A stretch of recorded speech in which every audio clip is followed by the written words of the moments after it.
Okay. Stream is up. Hello, ladies and gentlemen. I can't think of a more intelligent way to word things today. So, yeah. Where we left off last time, we were... The party was in the middle of doing their entrance exam mission, where they were going through a local bandit camp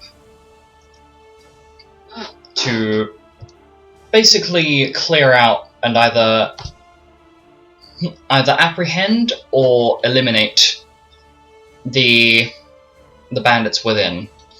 And where we left off last time was for the group was at the end of the initiative order. So, Cha-Cha sliding on to that.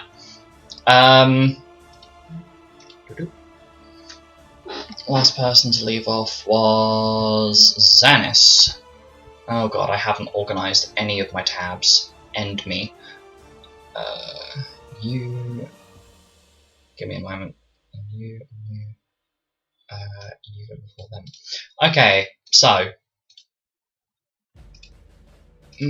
brain cells. I am sorry, I'm going to be a little bit slower today because my brain is just not here. But I will be doing my best. Okay, so Xanis, 2, 3, 4, 5, 6, and dashes 1, 2, 3, 4, 5, 6. Okay. Next person to do a thing was Alice. Yeah, I'm gonna... How much movement is dash? Because... it will say underneath on your combat page. It will say underneath actions. It will give you how much your dash distance is. Thank God. There we go. There's the page. Okay, on my combat page.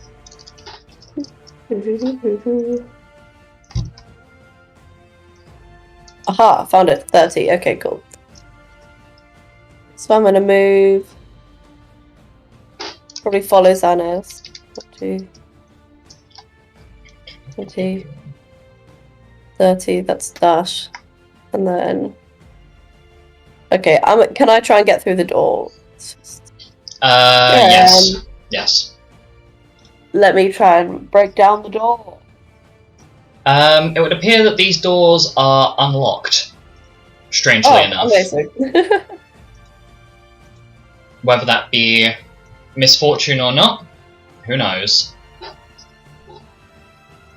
Well, that's great. I'll move.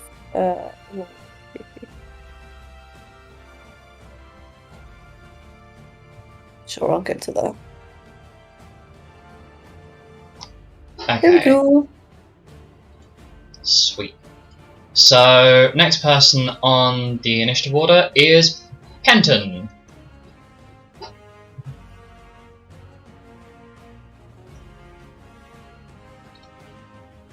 Penton, you are muted. Hello. It's your turn. Okay. Oh, nowhere to go but up. Okie dokie. Hang on. Let me just make sure I've actually moved the stream view up a bit. Should be able to see that? Yeah. I forget how much movement speed I have. It will be on your combat page, just under where your elemental resistances and stuff are. So on the far right side. Okay. Do you need help finding it, or you got it? 25. Okay. Oh boy. Is it me, or is the... I think it might just be the Wi-Fi being... Yeah, that's it. Nothing to do this turn, really. Okay. Just making sure you've moved. Has thing updated? Yes, it has. Okay, cool.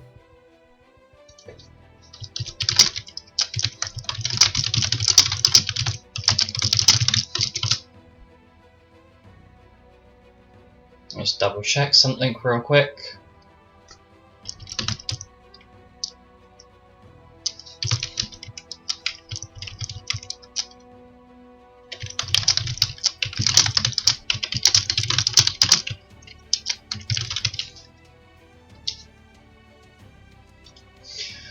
Okay, next person was Jasper.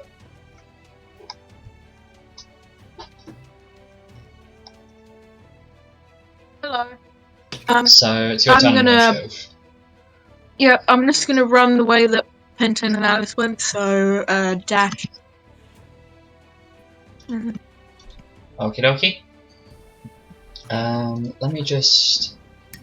20, 30 there. So I'm gonna go there. Let me just try increasing the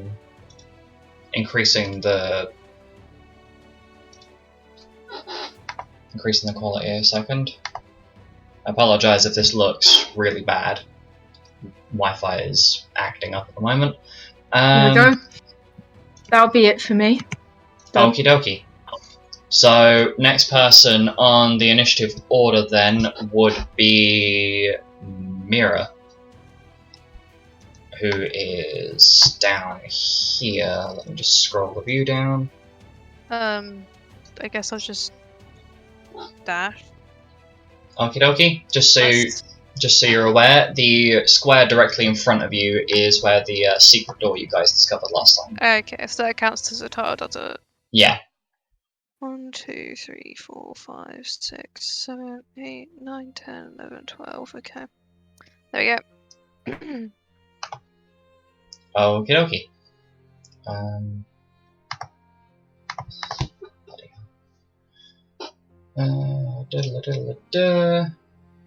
Just so everybody can see where people are moving to. Oh shit. Whoops.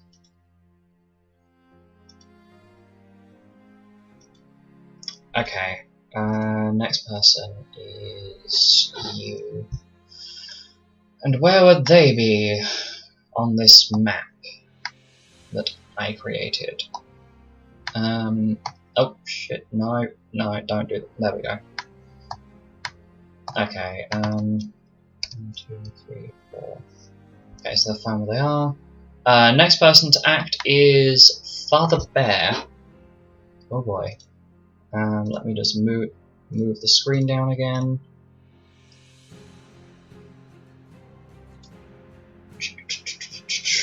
Okay, so Father Bear, upon hearing the commotion and realizing that Milo and Carl have not caught up, proceeds to use his movement speed. 1, 2, 3, 4, 5, 6. And then dashes.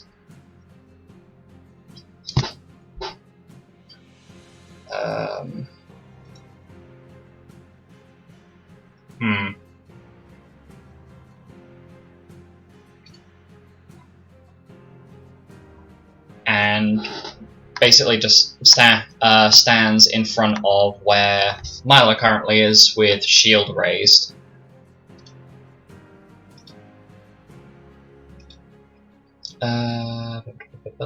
Sorry, I'm being a little slow. Brain is not here right now. Where are you? Oh god. Why am I like this? I don't know. Where is this person? Have I not removed one of the... I'm being an idiot. I think I'm being an idiot. I am 100% being an idiot. I forgot to remove one of these.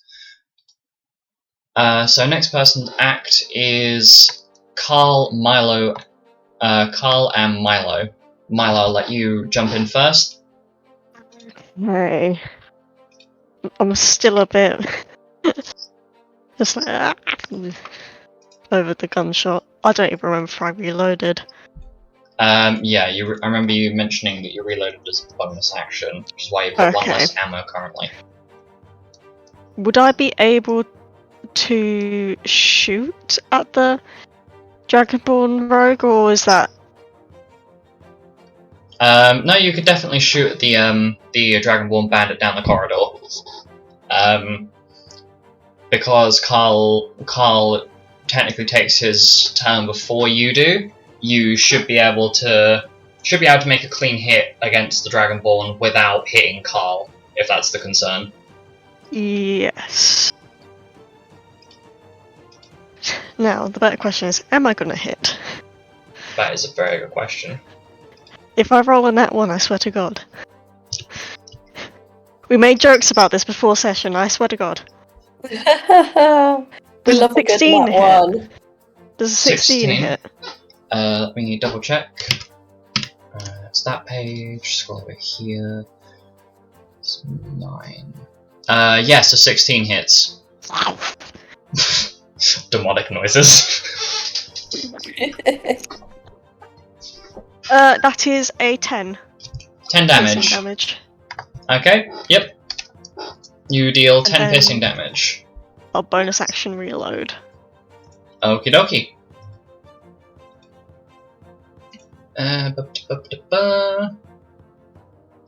So for his action, Carl is just going to follow up what you did, and with both hands still on the spear, that's a miss.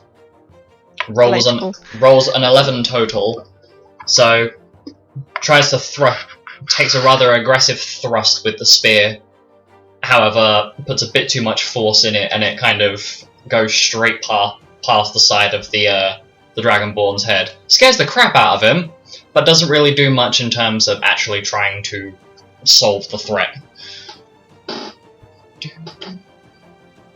Okay, moving swiftly onwards to K. Okay, let me just move the screen up. Okay, so... Okay, K. I'm sorry, but I'm also not sorry. Okay.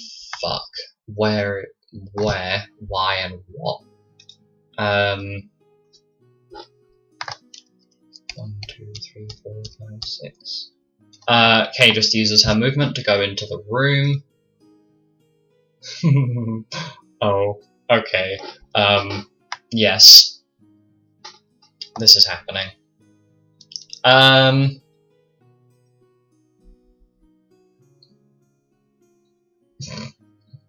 mild fear at the fact that I'm about to do this, huh? Okay, so... 14. 1, 2, 3, 4, 5, 6. So you see, coming out of the doorway, basically dashing straight through the entrance, is a yellow dragonborn bandit. However, seems like he has been sprinting for a while and is completely out of breath upon arrival, so doesn't do anything. 1, 2, 3, 4, 5, 6.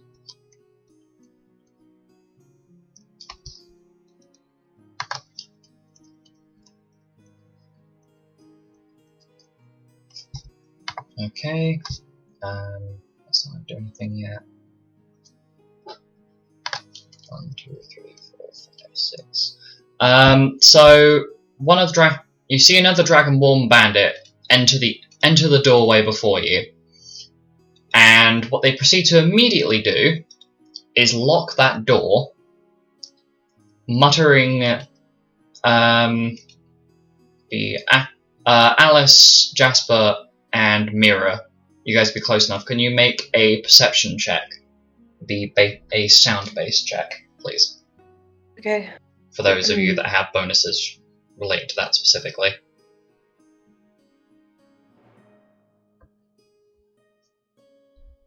Don't mind me as I proceed to take a drink and probably make audible gulping noises.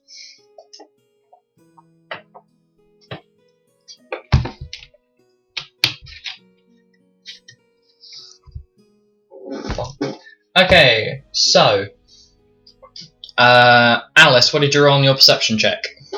21. That's a success. Jasper, what did you roll? 20. 20? That's a success. Mira, what did you roll? 22. That's also a success.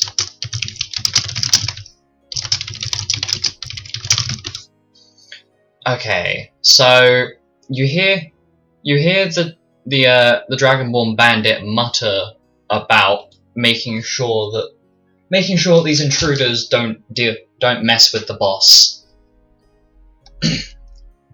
However, the fact that that door is now locked is kind of problematic for you. as you'll have to pick the lock to get in.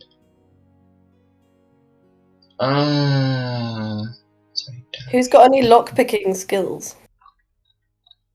That come under disable device or the sleight of That hand? will be sleight of hand. Sleight of hand. However, before you can sit down and work out what the hell you're going to do, after locking the door, the Dragonborn proceeds to take the scimitar he has in hand and swing at Alice. Oh. However, rolls a nat 1 Aha! and proceeds to swing, and the weapon lets go of the weapon by mistake, flinging it across the room, and it gets stuck in a wall. Let me just double check real quick. I need to change what layer that is.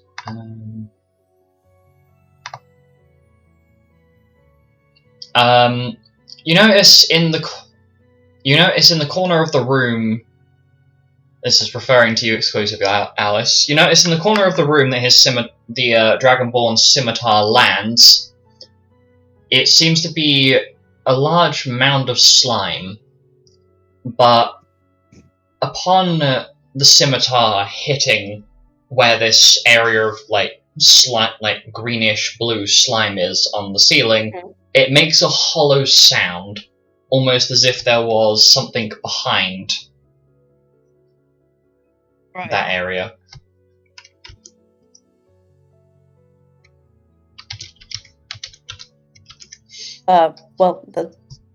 Is it my turn? No, I'm just making sure that you're aware that it made a hollow sound on impact, suggesting there may be more there than initially thought. Meanwhile, jumping back down to where Milo, Carl, and Father Bear currently are, the Dragonborn bandit proceeds to swing at Carl with scimitar in hand. Also rolling another nat 1. Man. And I love your rolls today. As he swings, drops his weapon, and you notice that attached to his belt what was a light crossbow that was loaded. However, upon hitting the ground, the crossbow bolt fires. And you get to watch the rather pathetic sight of a man, of the Yellow Dragonborn bandit, getting shot through the face with his own crossbow bolt. And he perishes. Nice. As he crit himself. Well, that was unfortunate. Solid.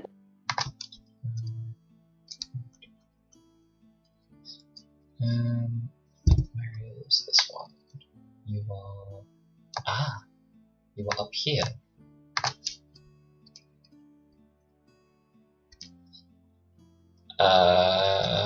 Who is there? Pendon!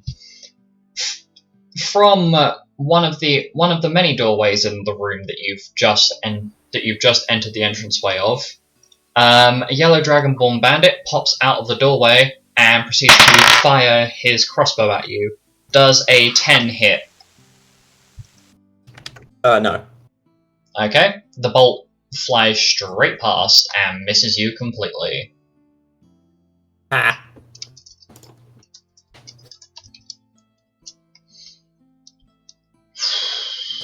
Okay, who is next? You've gone. You're staying put. You're not here right now. So we roll back round to the top of the initiative order, where Xanis is currently. Smiley face. Oh god, why do I have so many tabs open?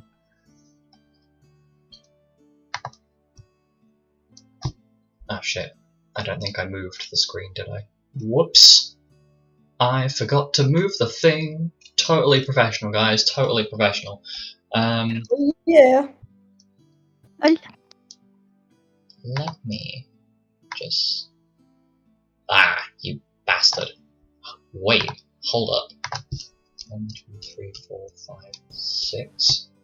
Do you sit within the range of what I'm going to try? You do.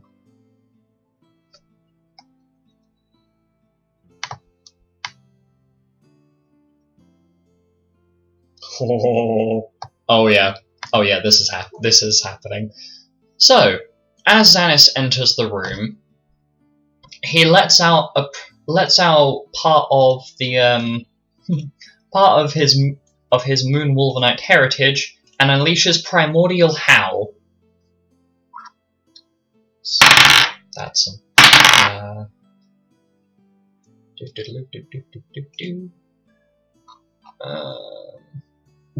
Oh wow. Okay. So that's 3 fails. God damn, boy. Well, time to see how this goes. Oh, okay. As all 3 of them failed, they take 4 non-elemental damage each, and now have their ace, and are now inflicted with D-Protect and D-Shell 1 for the next 2 rounds. So they have -2 to their AC, and -2 against spell saves, and things along that line. Next person to act after that would be Alice. I'm gonna go up to this one here, and I'm gonna whack it with my obsidian short sword. Roll to hit.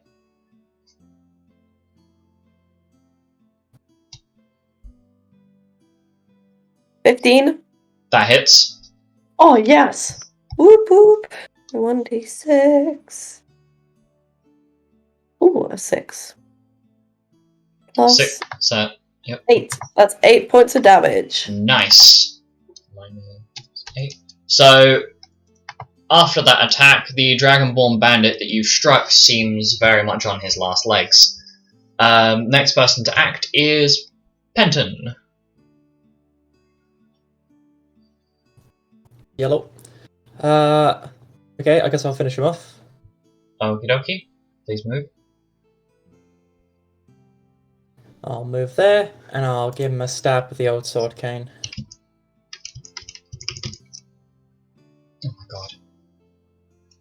Sorry, I need to keep tapping back into Roll20 because he's freezing up. Okay. What was your roll to hit? And I will miss, rolling a 13. You do not miss because he has that Dragonborn is inflicted with Deep Protect from Xanis's Primordial Howl, so that's a hit. Huh, just my luck. You got you got 1 just above where the AC was.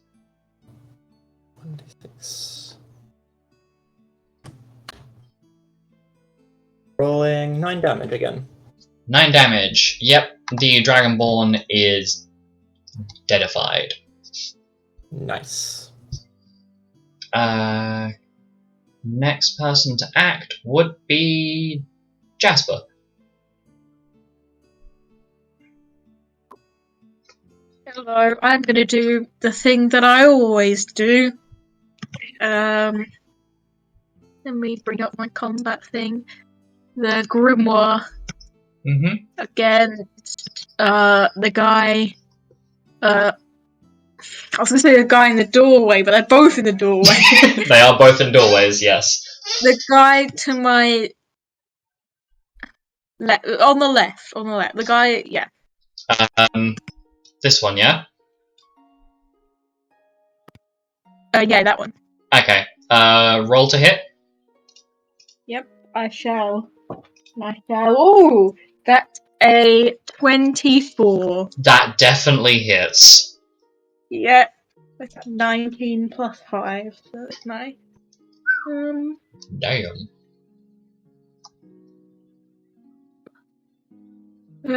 5 points of shadow damage. Okay. That's fine. Right. Assuming that's the end of your turn, you're not doing anything else. The next person to act is... I'm just gonna move behind Alice, and that's it. Okie dokie. Next person to act then is Mira. Yeah, I guess I'll attack the one that's to the top left of Alice with Elemental Orb. Okay. Lightning. 23. That definitely hits.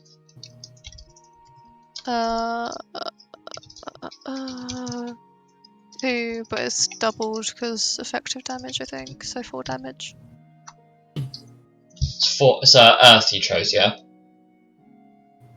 For the orb. Wait, I thought I put light. Wait. Oh, I can't remember what K used. Do you guys remember what K used? I thought it was lightning. It was Earth. Oh, Earth. Okay, Earth then. Yeah, Earth. Sorry. Okay, sorry, I needed to clarify just before you did that. Okay, yep. 4 damage actually takes out the takes the bandit out. So I'm just gonna move just like here.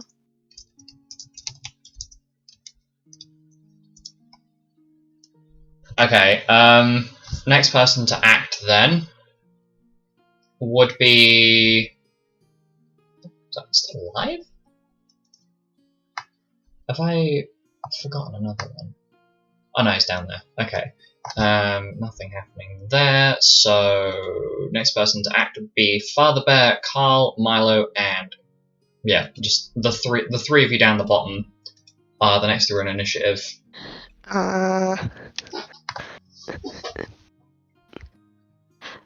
Seeing that there's nothing here, let's have a look. See,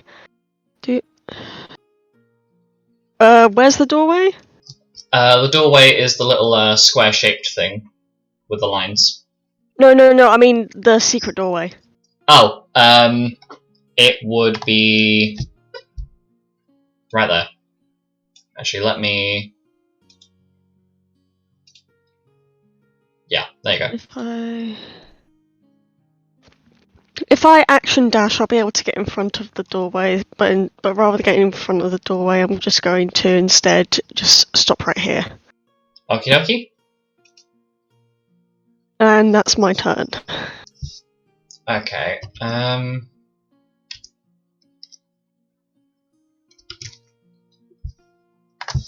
2, 3, 4, 5, 6. 1, 2, 3, 4, 5, 6. Kyle is just basically going to move, use his movement and then dash. 1, 2, 3, 4, 5, 6. Father Bear is going to move and use one of his actions to dash. Where is it?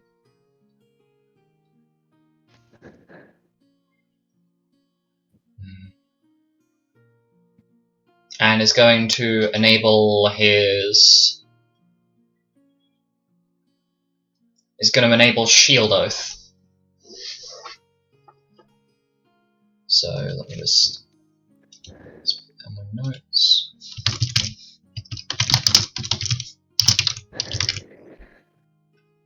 And that's going to be it. And that's where he's going to basically ready up his last action just in case.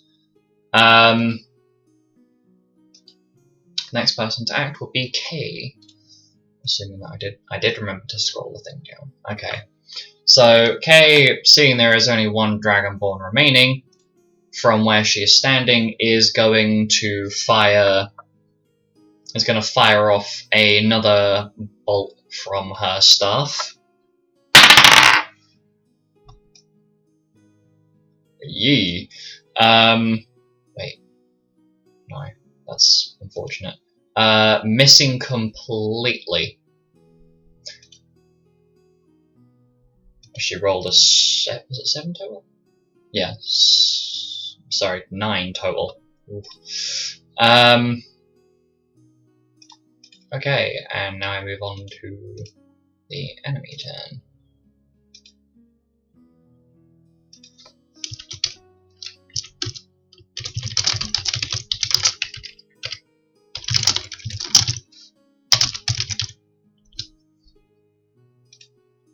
Okay.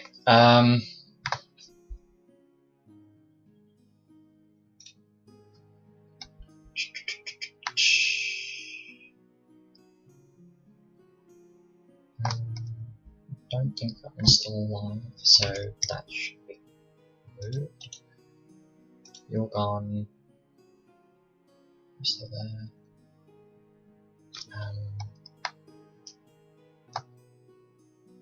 So...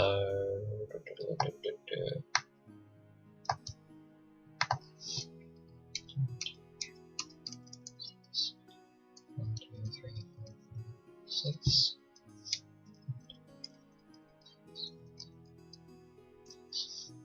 You can hear some movement coming from the chamber across. I believe.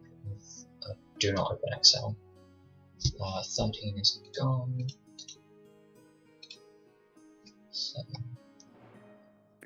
Okay, so we move. I apologise for the silence. My brain was trying to process information, which you all know is a bad idea when I'm involved. Okay, so we come around to where Milo, Carl, and Father Bear are currently, and through the doorway to your left pops out a yellow dragonborn bandit, who, seeing that the three of you are kind of nestled within each other, proceeds to... Oh shit, okay, that's fine. Proceeds to unleash, or go to unleash his breath weapon.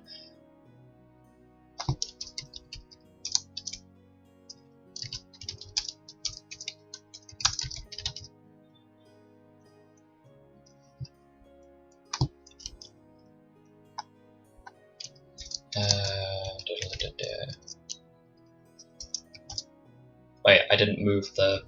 Whoops. I did not move him close enough.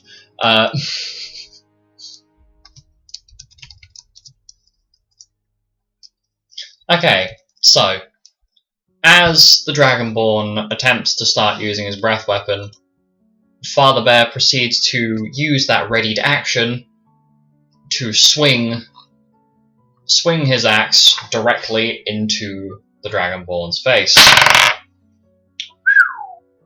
Sorry, that's probably really annoying through the mic. Rolling a total of... Where is it? Sorry, I gotta double check.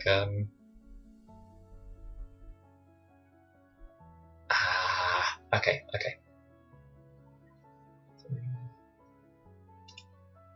Rolling a total of 26 to hit.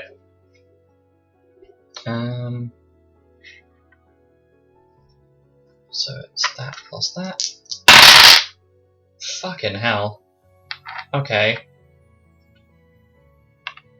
Oh, I hate having to do maths. My brain is not... I do not have enough of a wrinkled brain for this. He does...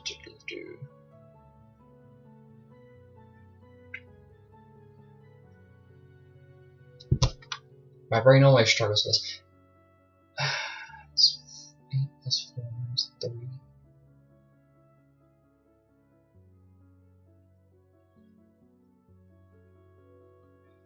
Does 9 slashing and 4 holy damage. So 14 total, and that just ends the Dragonborn. Oh god. Yeah, he kind of dead though. I forgot I made this man a little bit beastly. I mean, not that anybody's been complaining. Hot bear dad for the wind. Yes, I said it, and I'll say it again. In the meantime, the bandit that's still in that doorway proceeds to take a shot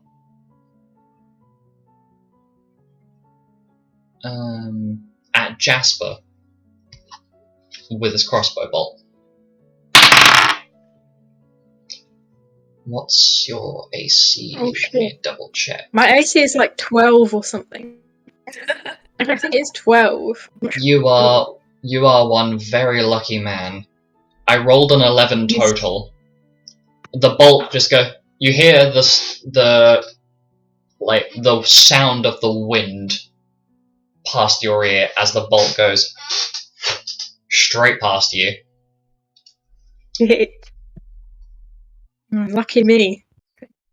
Like the guy Like the bandit has like the perfect aim to miss both you and Mira, who is standing behind you, with such a degree of accuracy it misses you both and hits the wall behind.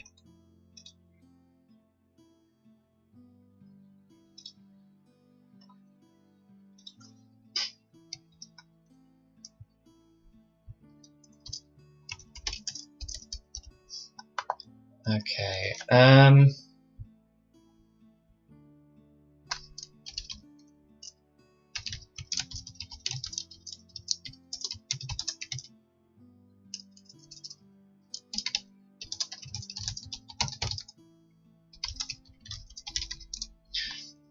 okay. God, who's next? Oh, I hate having to keep track of things. This is every ADHD DM's nightmare of keeping track of things, just generally. Okay, that one's done.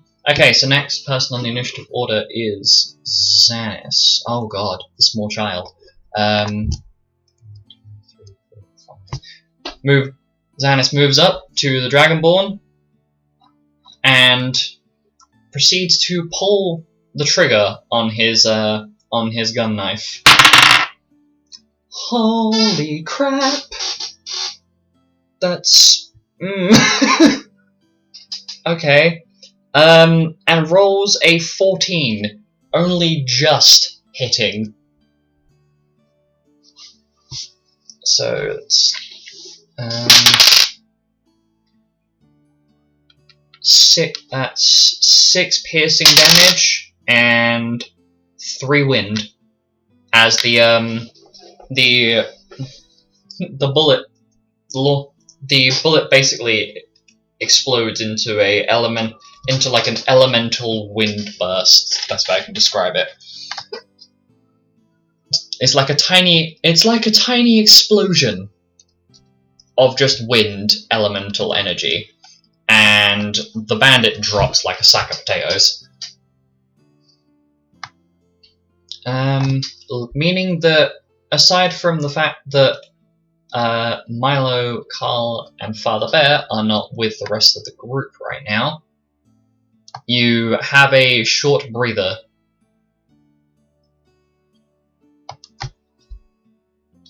So, if the rest so bad.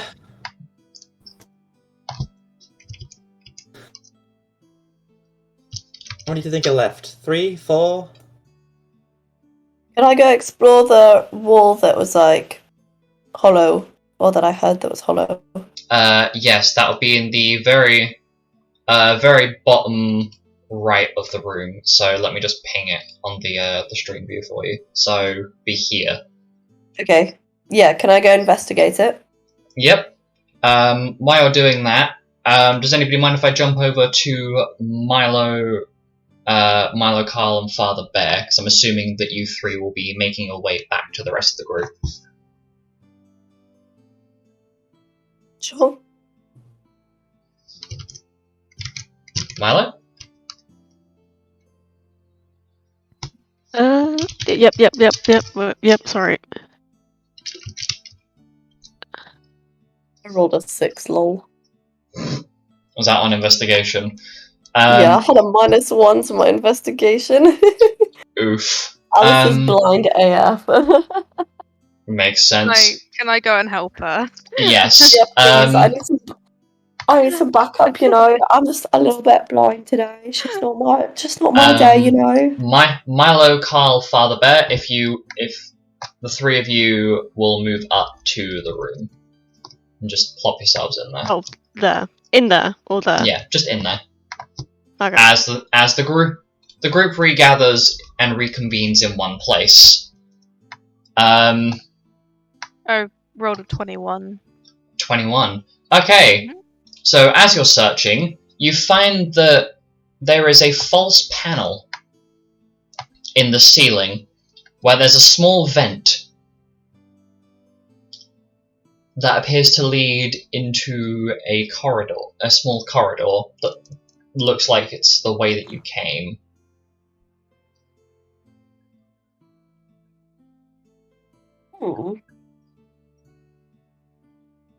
What do you think that is?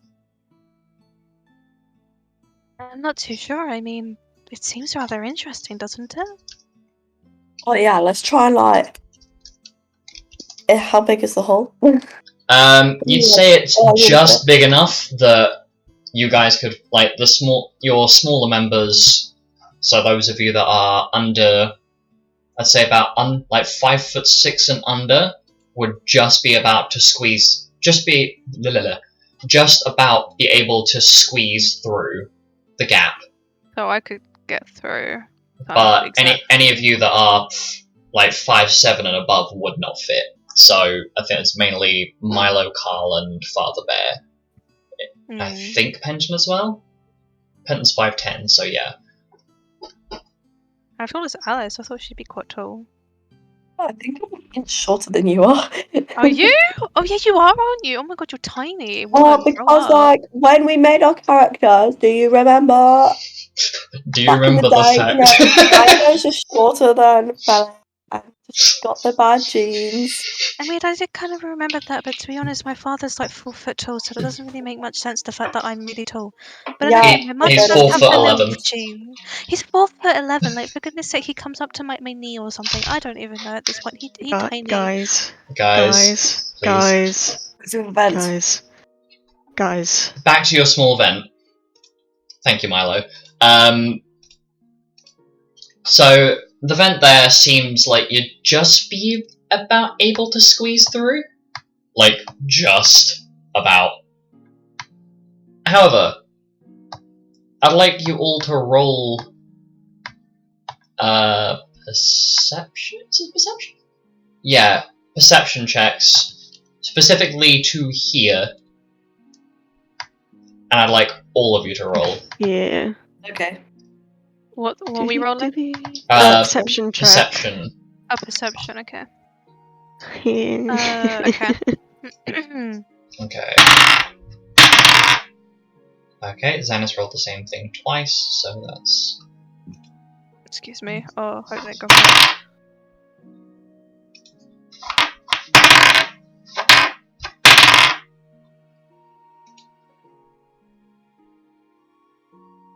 Okay, so Xanis rolled a 14 and succeeded. Father Bear rolled a 12 and succeeded. Kay rolled a 21 and succeeded.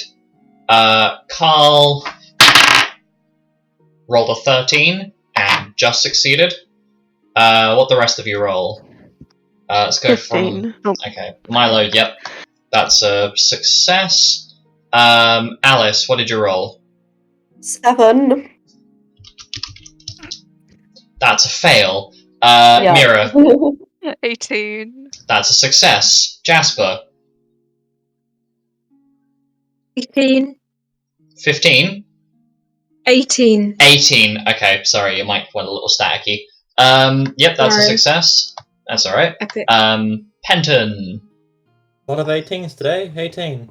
Hey, okay, so Hey, everybody 18 apart from club. Alice succeeded. Oh no! You hear, it's mainly brought to your attention as Xanis very quietly whispers to everyone, "Guys, do you hear that?" And you all have to be really quiet for a second, but Oh my god. you can hear something behind the door. In that there's something at the other side of that small vent that you found. And behind the door closest to where Jasper and Xanis are, you can hear what sounds like very obnoxiously loud footsteps and draconic muttering.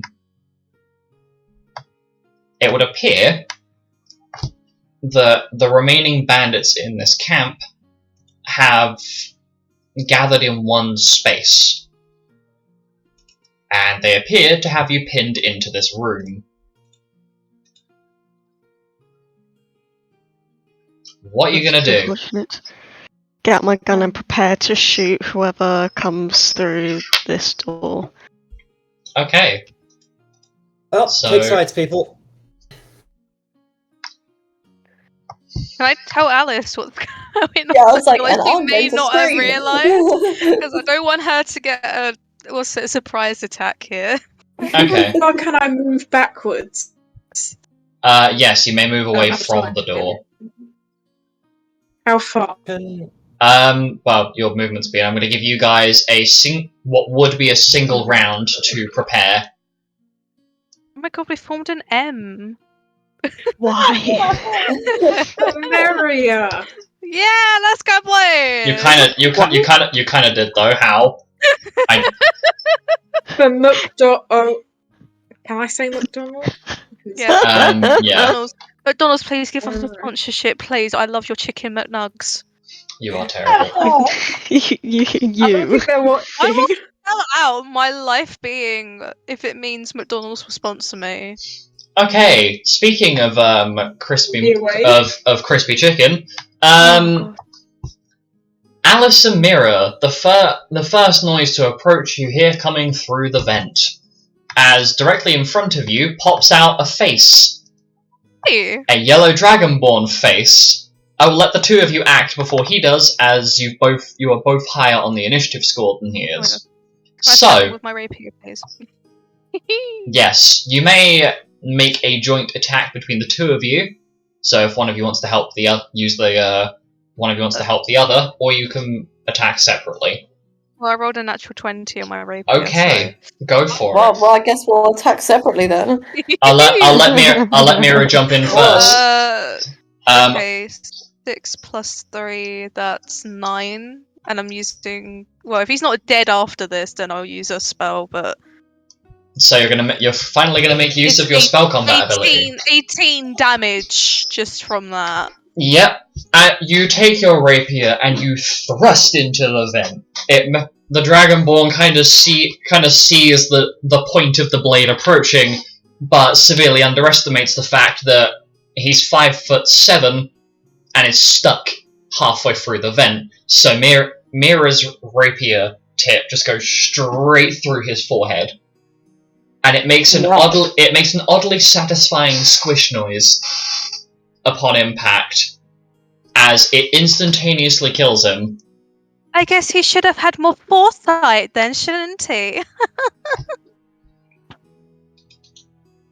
What? Did I gonna laugh at my puns? I'm sorry, I don't know what you're on about, girl. I went through his forehead, so it'd be foresight. Get it? No? Okay. No. Okay.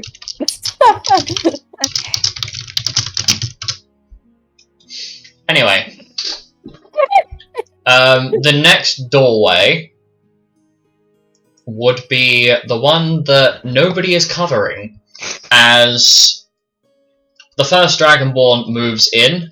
Penton, I will let you jump in, and then the bandit that has just come through the doorway will be the next to act. I mean, I didn't cover the doorway because I didn't want to get hit in the face by an opening door. Well, unironically, the door is a pull rather than a push, so he's pulled the door open. Oh, I could have kicked the door in. The one time, damn it. Oh well, it's stabby time. Okay. Ooh, as part of this, Xanax is going to use his little surprise thing because he's closest to move up to you, and uses the help action as a bonus action, so you have advantage to hit. Thank you very much. What, a 15 and a 15 and a 1. So I'm going to go with the 15, which makes that a 21 to hit.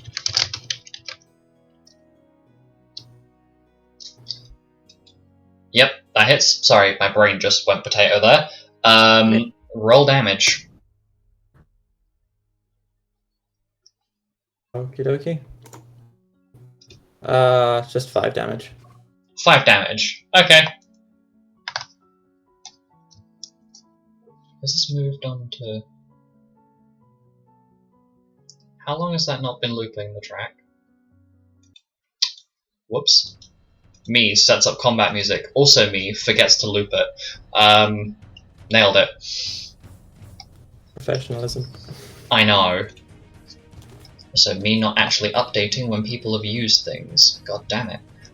Well done. Lupus, you're a genius.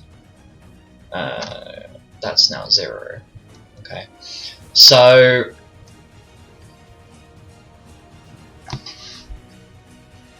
as a free action, Xanis uses magic ammo and proceeds to infuse some of the ammunition in his weapon before... Hey! Finally, some good luck! Before spinning the gun knife in his hand and striking full force at the bandit's exposed middle, dealing a lovely whopping total of 10 damage on a critical hit. Ouch. Instantaneously killing the bandit. Right. You are dead.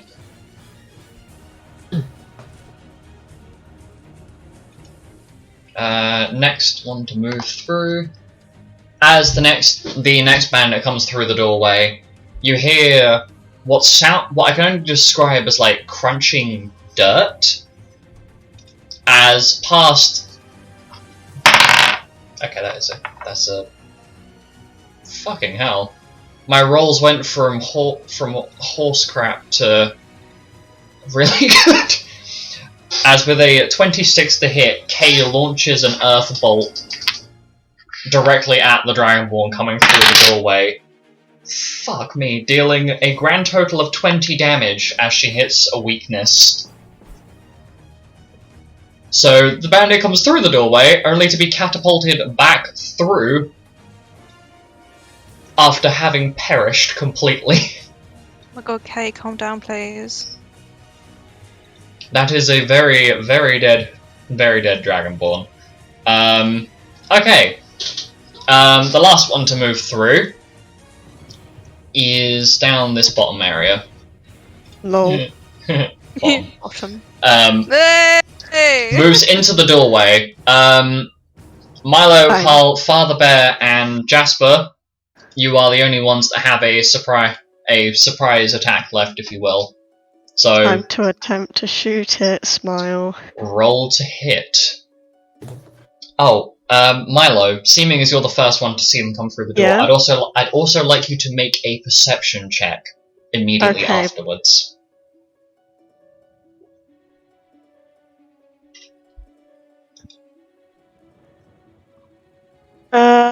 To hit is a...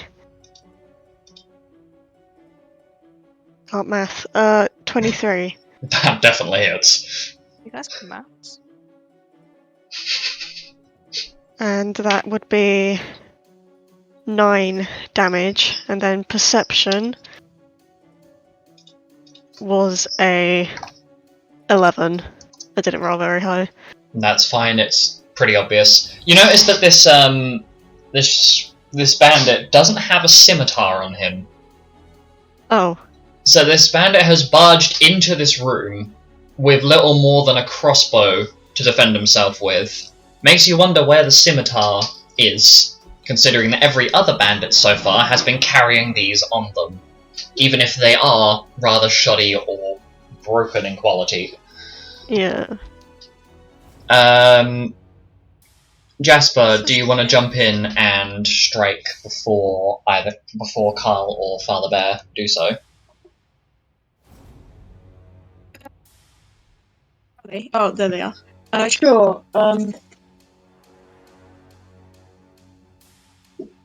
Dice. Pardon? A 23. That definitely hits. I'm on a roll. You really are. Oh, that's a 4 damage. Was that pun intended or? That's enough. You deal that Yeah, that'd 4 be a damage finishes him off. As Epic. the entire location falls silent. The only thing, aside from what you can only assume is their leader through what is currently a locked doorway, it seems like you're in the clear. Mm. Milo, do you want to share with the rest of the group what you noticed about that last bandit? Yeah. Go for it. This one doesn't have a scimitar. Curious. I mean, does that really matter? Like, I it's mean, just everyone has had a scimitar so far. Yeah, but you know, there are clumsy people and not clumsy people. You hear very quietly in the background Xanis pop up. Maybe he was special like me and forgot to bring it with him. And Exactly. There's he always has- one. I was going to say maybe he's being punished for not following orders, so he got taken away. I don't know. There's He always came in lots of quite late. reasons, you know. He came in quite late, so he could be from the back division, but it seems kind of strange. I'm with Milo on this one. There's something not right here. It's just a scimitar. I'm sure it's fine. For those of Still. you that are suspicious, can you roll me an insight check, please? Oh dang, Father Bear. Ooh. He is insightful. No, I'm not. He I'm is not rolling very anything. insightful. I'm not rolling anything good anymore. I can't insight. You've forgotten how to insight. That is a total of 6, my dude. Oh my god. There are 2 people that have definitely had some insight today. Someone's sipping that insight juice. Okay, so who is suspicious? Moi. Mira, what did you roll? Non-natural 20. Okie dokie. Milo, you said you rolled a 6, didn't you? Yup. Penton and Jasper, are either of you suspicious of the proceedings? Yep, and I rolled an 8. That's Not nice. really. Hey. Okay, so of the 5 of you that rolled, only 3 were successful, as both Father Bear and Kay rolled nat 20s. So one of them rolled, I think Father Bear rolled a 23 total, and Kay rolled a 27 total. So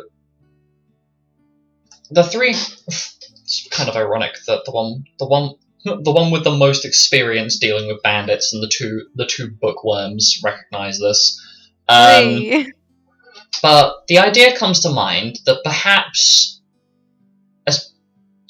assuming that the boss would survive, their boss or leader would survive, they may have left the scimitar behind to mark a location of importance.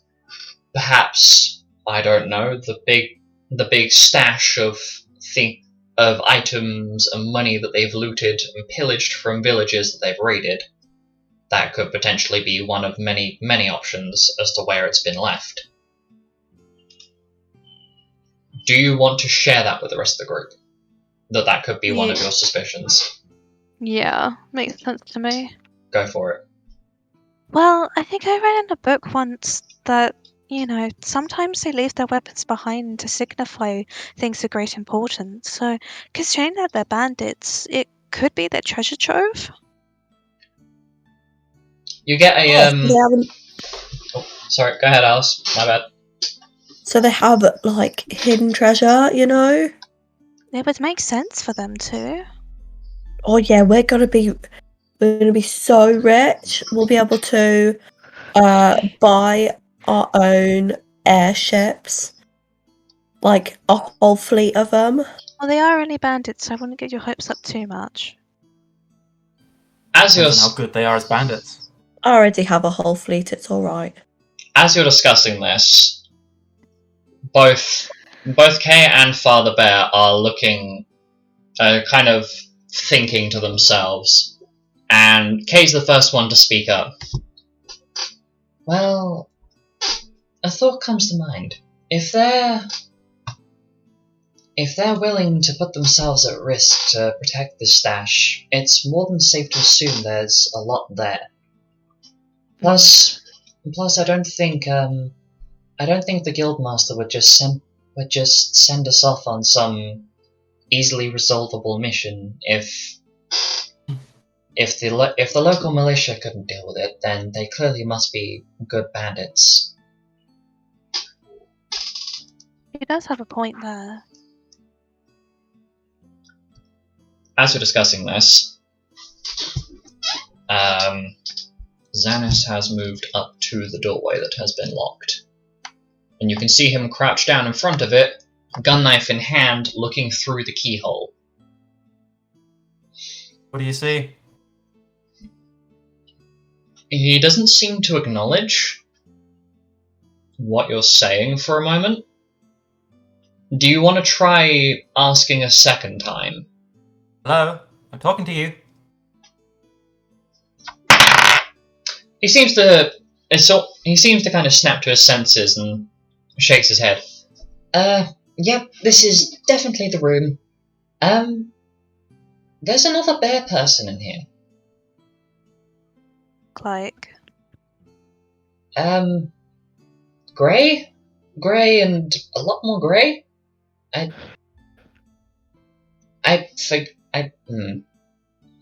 think it's a combination of white. I think he's a white bear man?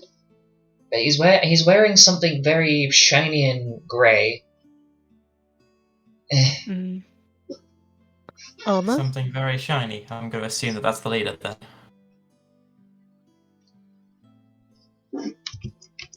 Father Bear, do you know of any other bear folk that roam around here?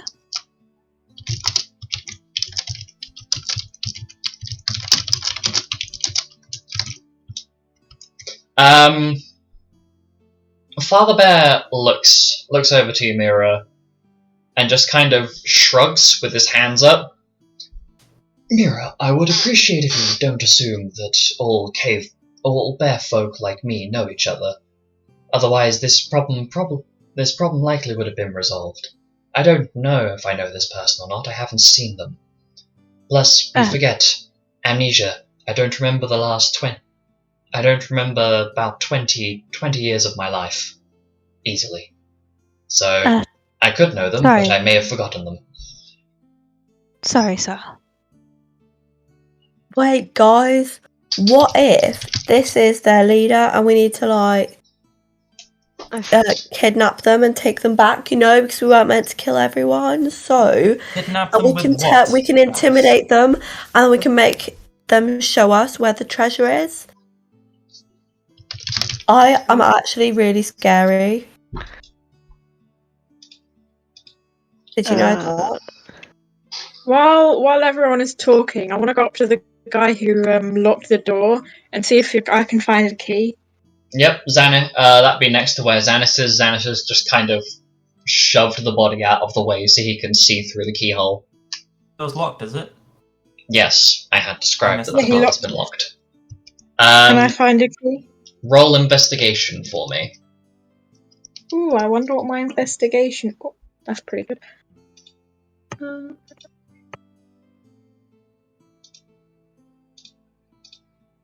I'm sure.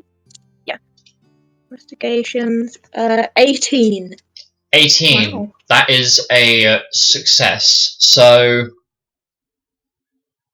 as you're searching, you find the key on the bandit's remains.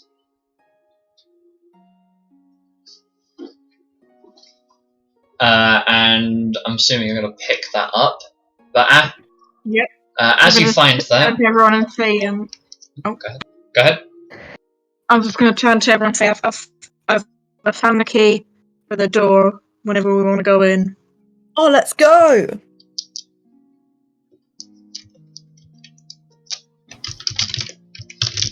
Okay.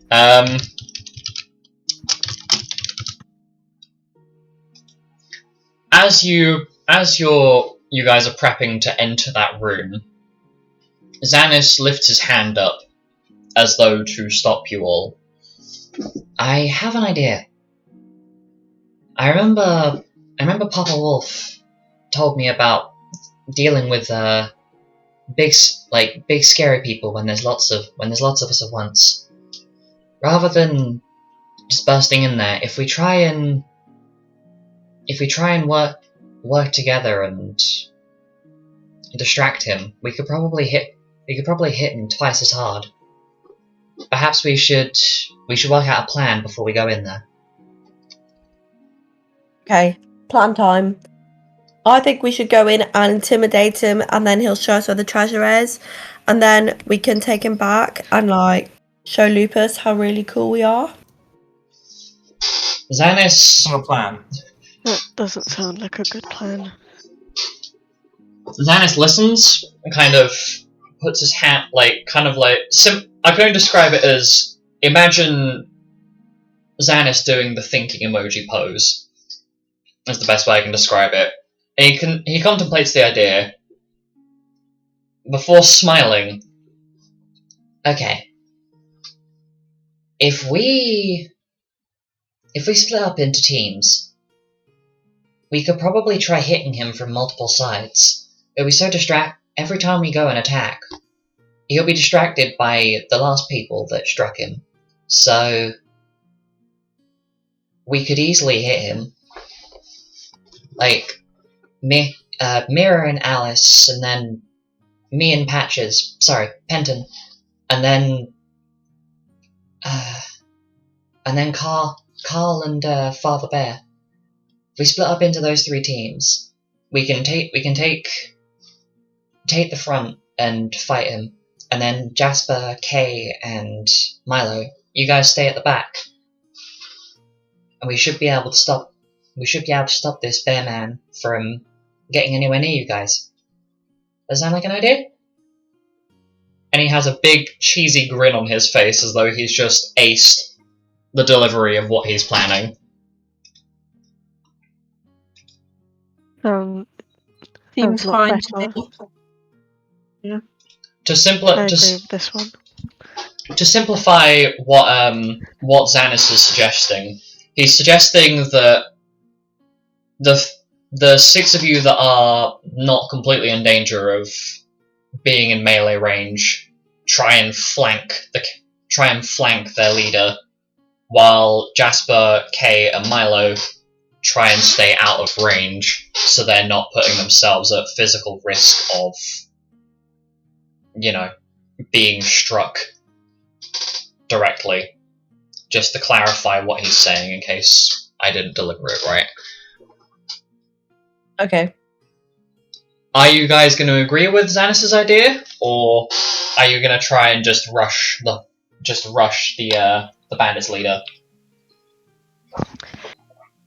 No, Probably should have some sort of strategy. Xanis' idea sounds alright. Nobody else has a plan, so I guess we'll go with the kids' plan. Well, I did have a plan, but no one liked didn't. it, so It want wasn't to acknowledge that I very had a plan. Alice. We can use your plan next time, Alice. Okay. Alice, as you say that, you feel Kay she stands on her tiptoes next to you, puts her hand on your shoulder and says, Not to sound insulting, but maybe leave the thinking up to the people that are smart. No offense meant. And then she proceeds Sorry, I to come walk from a back on her noble feet. family. Who are you talking to? No, you've done it. Kay just smiles knowingly. Something like you. I don't mean to sound like I'm being rude. It's more that both me and my father are very well known for our intelligence. So leave the hard thinking to the rest of us, and you just show us how scary powerful you are, yeah?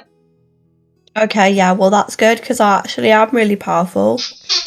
And Kay just smiles and walks away, and He really Milo. does have a way with words. What's wrong with us? Milo, can you just I'm just gonna use your passive perception for this. But as you see Kay walking away, there's like an almost childish grin of amusement on her face. It's the first time you've seen Kay look so pleased with herself, rather than her typically more neutral or mildly disappointed facial expressions towards what Xanis is doing at that point. Neutral / disappointed. At least it's not a resting bitch face, let's be honest here. Okay, Hey. so this is going to be interesting, but Father Bear and Carl. What? Alice and Mira, can you move slightly further up so I'm not accidentally grabbing the token for the hidden doorway? Which, by the way, who's got the pen tool active? Can someone just mark that there is a secret doorway, please? There you go. Dankeschön. Anyway, you guys ready to watch YouTube copyright a remix? Smiley face. Yeah. I love copyright strikes. It's fine. There we go. That's So- demonetization. Just a quick plug. The theme that you're currently listening to is a remake of a Final Fantasy VIII theme by Enrico Diana. I will be putting their links in the chat in a moment. And yeah, I'll also attach it to the video description. So let me just... Yeah, I'll pop it in the video description, because the VOD. Smiley face. So basically, melee fighters getting close and spellcasters pick a corner. So, as you go into the room, Jasper, I'm assuming you're the first one to unlock the door. Oh yeah, I'll unlock the door and then just stand aside so other people can go in first. Okay, Xanis and Xanis grabs kind of like half grabs hold of like the cuff of your sleeve, Penton, but you can tell his grip is very light and kind of just tugs you along. Like, come on, we're first. So, Either way. 1, 2, 3, 4. Okay, if you want to move in as well. So you all bust into this room to the rather menacing sight of an Arctic bearfolk bandit captain who looks more than displeased that there are people in his face. Or just generally... In a minute. Sorry, I'm just going to drag everybody into this room. Milo and Jasper, if you just want to cha-cha slide yourself into that room. And much like Xanis' plan, you all belt in there and take the captain by surprise. So, the first two to act are Xanis and Alice. Alice, you and Mira may strike first. Alright. Can I use my... Oh, I've lost it. My obsidian short sword. With a 21 to hit. Yep, that hits. Oh yeah. Okay, roll damage. 7 damage. 7 damage. Okie dokie, give me 2 seconds, I'm just going to zoom the screen in a little bit more. So that was how much total, sorry? My brain. 7, yeah? Yeah. Okie dokie. The bandit captain himself just seems to kind of grunt and turns to face where you are, Alice. Come at me. Xanis looks over to Penton and nods. But it's kind of a bit weird as Xanis kind of crouches down and does a very similar pose to what I can only describe as a cat that's getting ready to pounce. You then, you can hear him quietly going, just like Papa Fox told me. And the look on his face goes from one of an overly hyperactive child to that of a stone-cold warrior as Xanus's claws and the exposed green markings on his tail begin to glow as Xanus unleashes one of his abilities, Force Claws. Now going to do a couple of rolls to hit.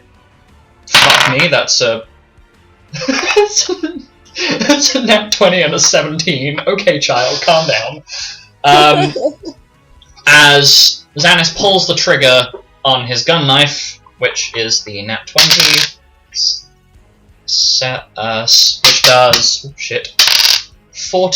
which does 14 piercing damage and 8 wind. Minus 8. And then with the claw attack that follows afterwards, does 7 points of non-elemental damage, as his claws seem to be charged with this almost unearthly energy. As we then slide over to you, Penton. By the way, roll to hit with advantage, because Xanus is not only using the help action as a bonus action, but you are currently flanking the captain, who is, looking towards Alice and has been struck in the back. Okay. Roll a 22 to hit. That definitely hits. Okay. I shall stab him in the back. Right underneath the shoulder blade. Ooh. I need to do... it's 9 damage. 9 damage. Okie dokie. Turning your back on me, you big oaf. Next person to act on the initiative order is Jasper.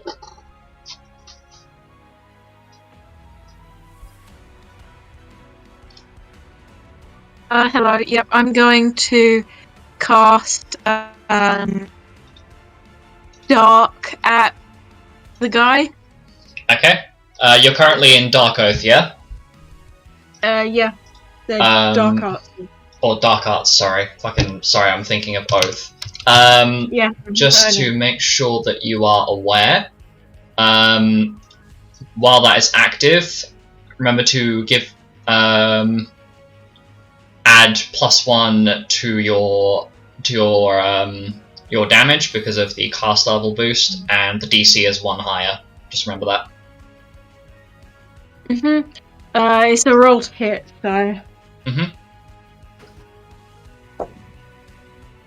Oh fuck! Natural 20. Fucking hell. Okay, yep, that definitely Crit, definitely hits and crits.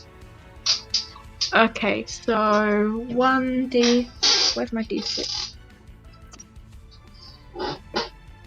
Where's my d6? There it is. Oh. Don't lose your d6. No. 4 plus 7. 8. 16 damage and make a con save. 16 shadow damage, and the Constitution save is a 18 total. 18, yeah, that'll probably, that'll definitely, that's... What's your DC? Fine. Just double check, sorry. Int, spell DC, level 1, 14. Ah, okay. Yeah, that's definitely a success. Next person on the initiative order is... where? Mira. Oh no, I'm woefully unprepared because I've been looking at men in coats on Google. Stop. Contain yourself, woman. Okay, hang on. I'm gonna attack with my rapier. Okay, roll to hit. Oh my god, that's for 20. Hey! Again, I'm Today is a good day for you guys. Holy crap! I'm on board. Oh my god, I just got an 8. How much damage? That'd be 16 11 total. times 2. Wait, 11 no. times 2, so 22? Yes. And Eight, then I'm 8 using... plus 3. Yep. Yes, and then I might as well use Goblin Punch as my additional action. Yep. So, using your spell combat, you swing the rapier and then proceed to use Goblin Punch. Make sure you roll to hit for that, please. Yeah, 1 second. plus 5, 17? 17. Yep, 17 hits. Yep. 1d4 plus 3, 6. 6 damage. Wind Okay. damage. I've got a Bonk. minus 1 MP. And he's got to make a dex save or be knocked prone. Mira, may I remind you that your Goblin Punches is not an MP thing at the moment. It is a uses per day. So you have 1 use per day. You may want to check the ability. So yeah. Yeah, sorry. That's alright. There's a lot of things to keep track of, I would know. Next person to Did you make the dex save? no, I did not. My bad. That is a 12 total. Oh, it's spell DC, right? Yeah. It's 13. He's prone. Okay. So he is currently knocked prone. Punched that bitch so hard he fell over. Okay.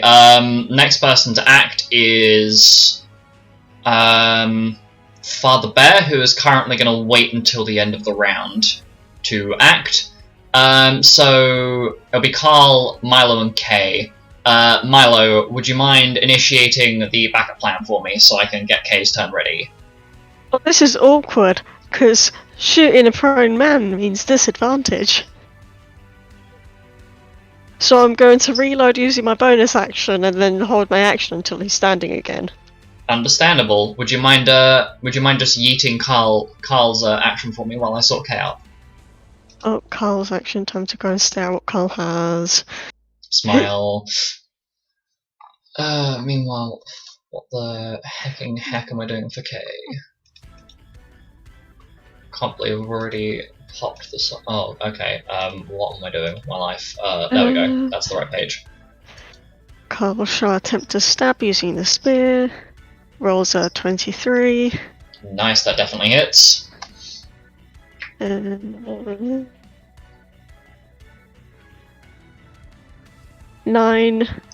damage. missing. Lovely. Bless you, I think. Oh, it was a cough. Don't worry about it. Oh, okay, close enough. Kay proceeds to use her action to cast light. Please hit. Oh my god. Oh my god. Okay. The spell just hits. I rolled on the AC exactly. God damn. Doing a grand total of 11 points of holy damage, and the captain succeeds. After that, it's the captain's turn. I am so glad that I made sure that this was the right way around. Okay, so,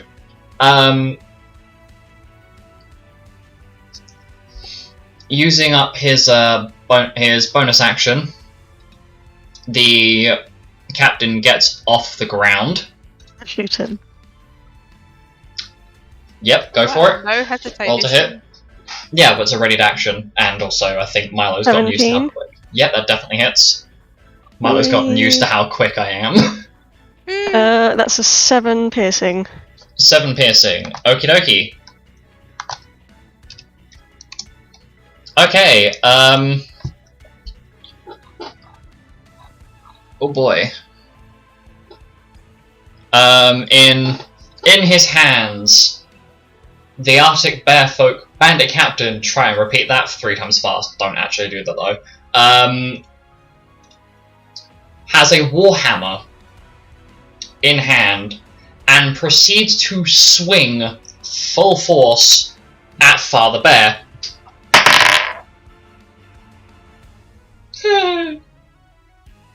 This is fine. Rolls a nat 20. Of course. Oh boy. Please don't roll a You have nat. some history or something? Oh, brilliant! And I rolled a 10. Oh boy. So Father Bear takes a grand total of 24 points of damage. God. Ouch. Will take us all out. No, really? Oh god, you know what I love? When the creature type, the boss monster creature type, allows me to just tinker rather than applying stats. It allows me to do a certain thing called now Father Bear has been struck. The lovely bandit captain proceeds to turn to Penton.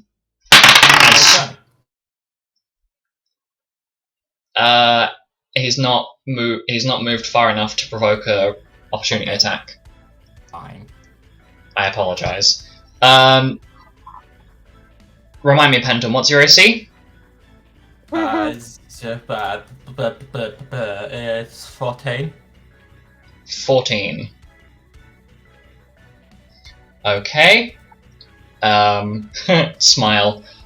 Scheiße. I don't think Father Bear could get in there quick enough to... Oh no. Hi, Penton. Is this... Okay. That's problematic. So Father Bear manages to just move into the way to intercept the attack, and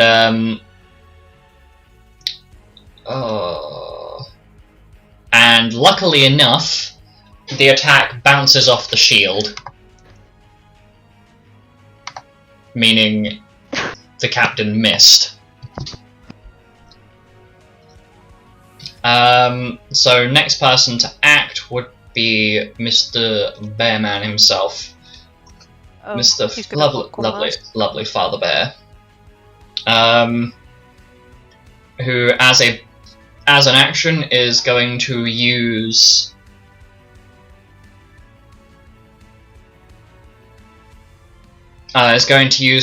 compel hostility. So I need to roll. Okay, so after using compel hostility, also then uses Knight's Calling, which the bandit captain succeeds, sadly. So do that. Okay, so loop back around to the top of the initiative order. Xanis and Alice. I'm gonna...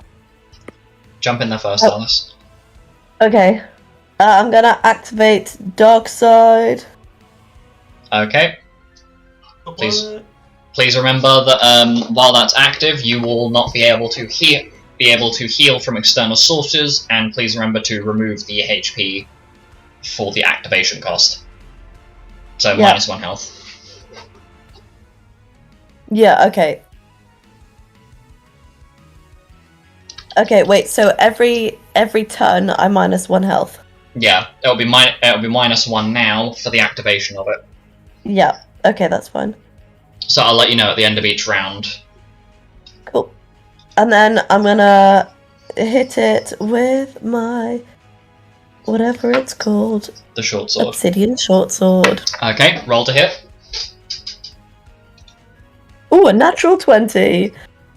Damn. So Okay. that's 24 plus the dark side. Which is if you want to do all your other numbers first, then I'll you want to basically just do all your normal numbers and then put 3 on top of that. That's what the bonus from Dark Side is at the moment.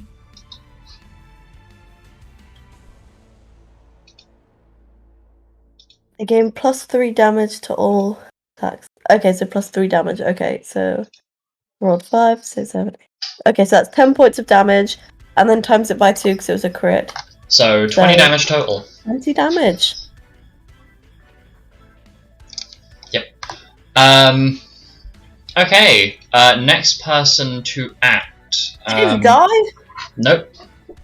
What? Xanis misses, and does he hit with that one?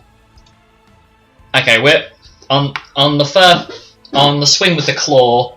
Xanis misses somehow, but with the return attack of the knife, manages to hit, dealing 8 points of piercing damage. After that, next person to act is Penton.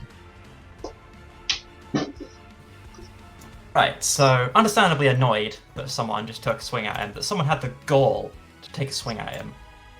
Penton is going to use Gill Toss again.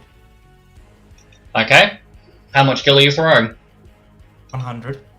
100. Okay. Roll to hit. I'm hoping the rewards will justify the means. I'm also going to use one of my luck points to give myself advantage on it. Okay. If memory serves to hit? correctly. Again, I forgot again. Let me just double check. It'll be the same as your cards do currently.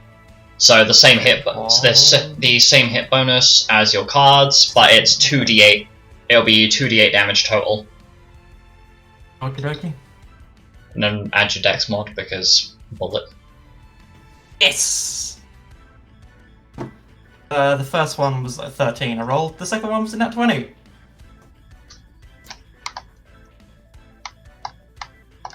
So 2d8 plus... what's the damage modifier?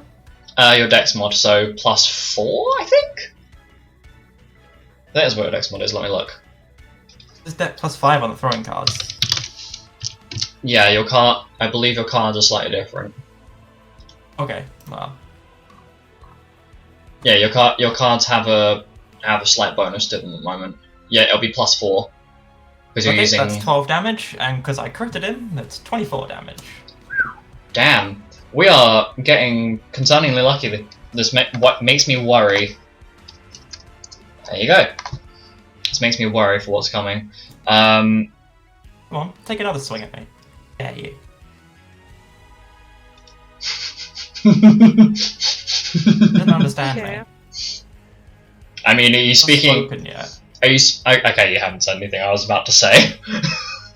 Next person to act is Jasper. Also, Jasper, have you remembered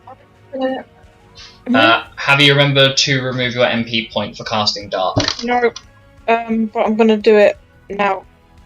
Okay. Just double checking. I was remembering in my mind, but It's understandable. I'm going to cast. Let's do Blizzard this time. Blizzard. Yeah, it's ice. Okie dokie. Roll to I hit. think. Yeah.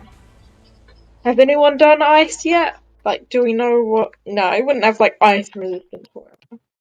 The only He's a- the only elements that have been used so far are wind, holy, and shadow, not including piercing, slashing, bludgeoning from your melee weapons. There we go. So- Here we go. Okay. Yeah, ice has not been tested yet. Ooh.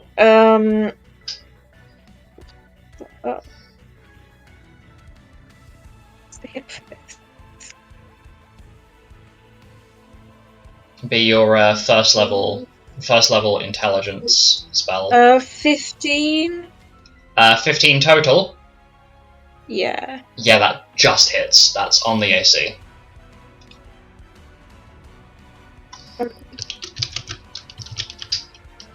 Same thing. Remember to add an additional damage dice from your dark arts, so it's 2d6, not 1d6, Oh. Okay. because it's an elemental spell. I would have added that in manually, but because it's a swappable. Yeah. Well. Karen. Sorry, I'm being brainless. 12 and a con save. Okay, so 6 and a con save. As you find that the Arctic bearfolk does in fact resist ice. And rolls Oh, funny that. I mean, at least Jasper tested it. You never know. I could have been blue balling you and going, yeah, nah, there's Arctic Bearfolk, but he's not resistant to ice. That is is it a con save? Yeah. I forgot that he was Arctic or whatever. I just thought he was just, white. It's fine. The white bear. He's just the white fluffy bear, con man. save. Uh, Con save.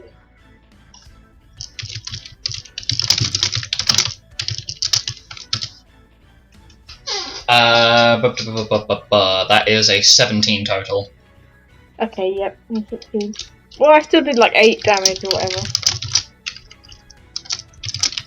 Okay. Remember to remove your MP point, please. And we move on to Mira. Okay, so I'm gonna hit with my rapier. 16 to hit. Yep, that hits. Yep, and then 9. 9 damage. And I'm also gonna be using. Oh my god! Right tab, please. Fire, please. Roll to hit. Oh my god. Is it another? Did you manage to crit? Or did you miss? Yeah, I got a crit. Okay. Roll damage. What was this? 1d6. We are never gonna have this luck again. We are not. No. Don't jinx it, don't jinx it. Like ever. 5 plus 2, 7. 8. Plus 6. 14. Is that Damage. including the crit? Not including the crit. So it's 28 total. Yeah. Okay. Can you make me a dex save, please? That is a nat 20. So Yeah. 23 total. Father Bear is just going to stand idly, and just make sure that he's he is ready to cover anyone. It would seem that he's being English. He's being oddly pacifist for this fight. It would seem like he's under instructions to let you guys do the heavy work. And he literally is just there to make sure that you guys are, behaving yourselves, if it were. So next person to act is Carl, followed by Milo. Okay. Do you want me to handle Carl? Up to you. I mean, it's just going to be a simple Stabby. Go for it. That's a nat 1. He does not stabby. He thrusts and missed. Milo. It first reloads, and then You already shoots. had a bullet in the chamber. Oh wait, no, you didn't. I did it. No, you didn't. I Never did mind. it because Yeah, I'm remembering now. Carry on. that is a math 22 to hit. 22 to hit, that hits. Yeah. Fuck. 6 piercing. Okie dokie. He is somehow still standing. Depression. Yes. Depression indeed.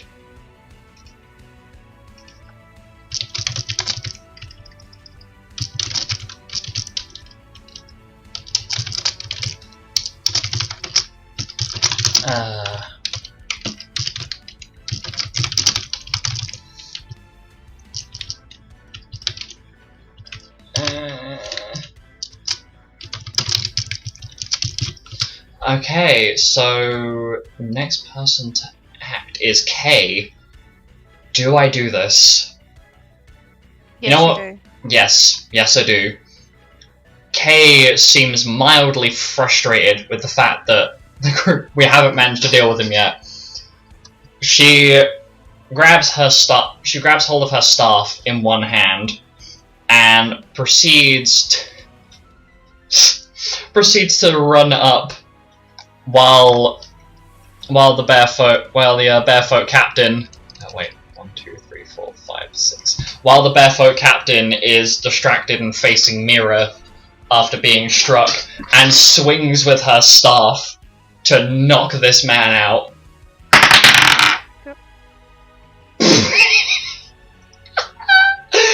Yeah, I saw this coming. She rolls a nat 1. It's a swing and a miss, folks. Swing and a miss. No! It's like bonks Carl. No way. It's a swing and a miss. So we now roll around to the bandit captain's turn, and he draw. In one hand, no, it's not one hand. Still holding the warhammer with both hands, proceeds to swing directly at Oh, actually no. Yes, actually, I'm remembering what I'm doing.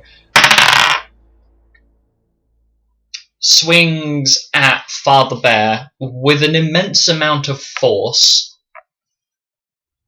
Yeah, why did I should have announced this, but I have changed Father Bear's stance to sword stance. Just to clarify before I state this. The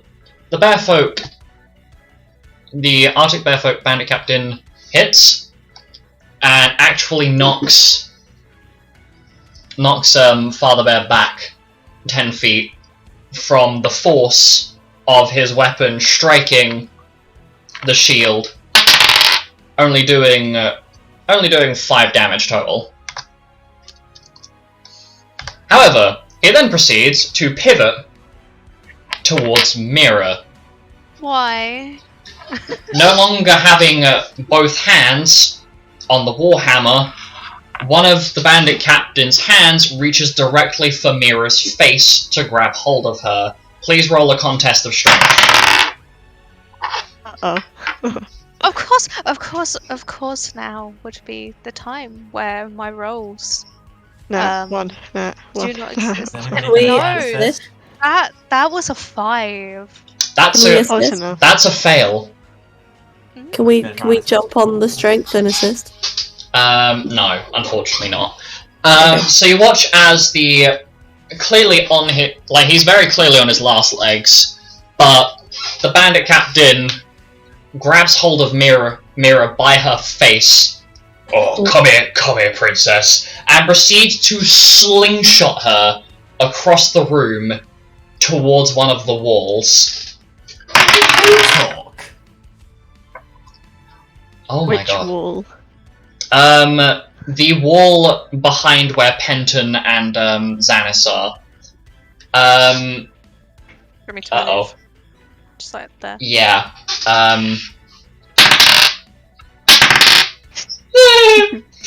Uh-oh.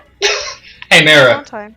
Hey, No. Mira. Hey, Mira. I don't want to talk about it. You hit the wall with such an impact. You take 10 points of bludgeoning damage on impact. No. Hey guys, I hope you like seeing me have HP because it's not there anymore. How dare you touch my friend like that? And then as a free action in response, or sorry, not a free action, a reaction in response to you, Alice. I need you to roll a charisma saving throw as the bearfolk. Oh my god. Okay, as the bearfolk the Arctic Bearfolk Bandit Captain. God, that's a mouthful. Rolls intimidation against you. 12. 21. You are intimidated Oh, I'm by intimidated. by this very large man who looks like he could crush your face with his hand. However, as he does that, he proceeds to let out one of the most pathetic noises you've ever heard, of a noise, and you see the point of you see just the very tippy tip of a silver point stab through this man's chest armor. As Xanis lands the finishing blow, dealing a lovely total of 6 piercing damage, finishing off the bandit captain.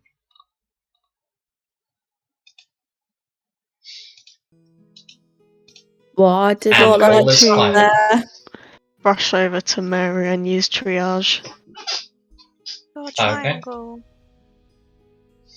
How I'm gonna do you rush know? over to the captain and try and take whatever he's got. Okay, that has been noted. 1 plus. Roll investigation. I still have. No. I've used 2, I think, of my lucky things. Yep. There's no limit on when I can use it, is there? Hang on. No. Okay. Yeah. So I'll use a third one. Okay. I have no modifier to investigation. Okie dokie. Can you please give me your 18 total? or a 3? I'm gonna say an 18. Okay, on the bandit captain's remains, you find a steel warhammer, two iron daggers, and what appears to be a small map of the building that you're exploring.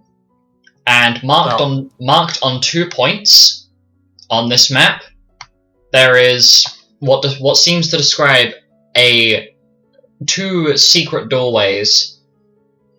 Well, sorry, not 2, 3 secret doorways from the room you're currently in to find where the bandits have stashed all of their valuable loot. And as you guys have confirmed earlier, there is a note at the bottom of the map showing a room filled with treasure chests that, in the case which reads, in case of ambush, leave scimitar here, and it kind of draws like a little X on the on one of the rooms that you have yet to go into, on the bottom leftmost part of the structure. Do you share this information with the rest of the group? Oh, if there's really that much, then I'm not going to be able to carry it all, so I'm going to need help carrying it. So, yes, I will. Also, how does he not have any money on him if he's the captain? You I'll would. keep all of their money in the room with the chests. It'd be safe to assume that the reason why that's occurring is either because there's so much of it they can't physically carry it on them, or that there is such a vast quantity of loot that trying to keep it all on one's person is just guaranteed to invite pickpockets. I'm assuming I can't lift the war axe. The Warhammer. You can attempt to, but I don't think it's going to end well for you. I'll give it a crack. Roll strength. Just a flat strength check. Okay.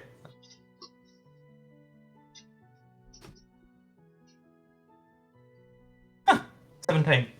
Yeah, you managed to pick it up. You don't know how the hell to use it, though. I don't intend to use it. Well, how do you plan on carrying it back is the question. Well, if I can lift it, then I'll just carry it. Okay. I'm Or assuming... I'll ask someone who's very kind and lovely around me to carry it for me. I feel like there's a very specific person in mind there. Anyway. Alice, would you mind carrying this for me? Who? Of course, I can carry anything. Alice. Okay. You're so strong. Prove it. Oh yeah. Have you even seen my muscles? Okay, so... while you two are doing that... You marked on the map where the place we need to go to is. If you give me a few seconds, I can certainly do that for you, yes. Because then the next is just going to say, "All right, you lot, follow me," and then just start walking towards where it says on the map. Okay, so there is a. Are you going towards the closest, or the one where the scimitar has potentially been left? The scimitar one. So you're going for the one that's furthest away from you. Yeah. Are you certain of that? Keep in mind that you will have to take time to return to this area. Also, Milo, your triage. How much did you heal Mira for? I healed Mira for 12. Okay, I will. Are you updating it now yourself? Are you, Mira? Yeah, I got it. Okay. Thank you, Milo. I guess on Don't second worry thought, about I'll it. just take the one to the left of me. Okay. You seem to be very. Your tone seems to be very. You shouldn't do that. It's more of a. It will take a lot longer to deal with. Is all. So, if the group as a collective wants to move on over to this room here, you can see where I'm pinging. Yoink. As you guys move through a collection of Milo, Jasper, Alice, if you could please move to where everyone else I've has. moved Carl. Oh, you moved Carl first. Okay. Do you overlap someone? I thought I moved Milo. No. Okay. Alice is... Wait, I don't mind. So No, I'm here. No, you're there. I'm not going to move all of you into that tiny little space because I'm gonna collectively move all of your tokens down to the second. Oh my god! Do not shrink them. I nearly just shrunk Xana's and K. No, I did. Thanos, they've been squished. Oh my god! I am That's I a am evil. feature. That is certainly a thing I can do. I love To it. check for traps. Yes. Yeah, Well, the same as you approach the chest, I'm going to describe it as you guys are in there rather than moving your tokens for the sake of my sanity, not yours. As you approach the chest, are any of you going to investigate this supposed hoard chest before you open it? No, let's fling it open. Who is I'm investigation investigating. person? It's not me. I will also investigate.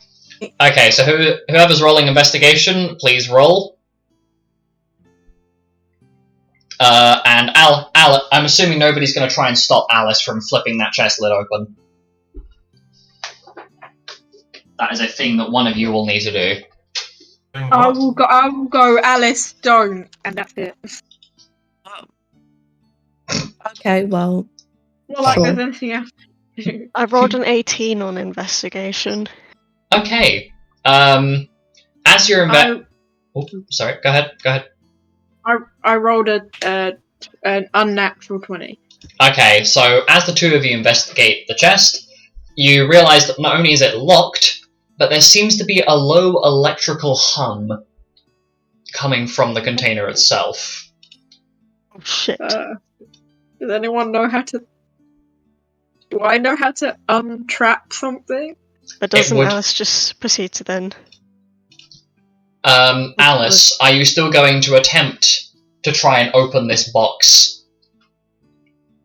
well, Miria said no, so I'll observe the investigation Okay. and be totally clueless. So, from what you guys can gather, you would need the chest itself is very much trapped.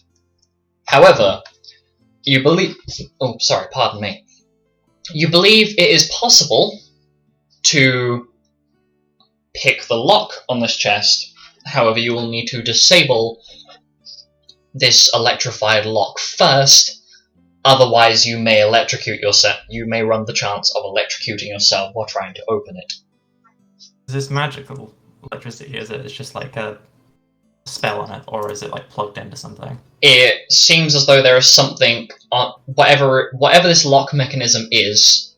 It seems to be more of a technology thing of when something is put into the hole that is not the key itself, which I'd like to clarify, during your investigation there appeared to be no key of any sort, so potentially someone's lost it. Anything that is not the key... Probably no scimitar guy. Yeah, find the guy without the scimitar. Anyone who tries to open that lock without the specific key will run the risk of getting electrocuted by trying to pick the lock. So you can either try and find the key, which may not be here, considering this is a much smaller offshoot of a bandit group, or you can try and disable the trap and then open it. What kind of check would that be? It would be a disable device check followed by sleight of hand, or I guess I'll do it then. Or a strength check to just smash the lock open after you've disabled it. Okay.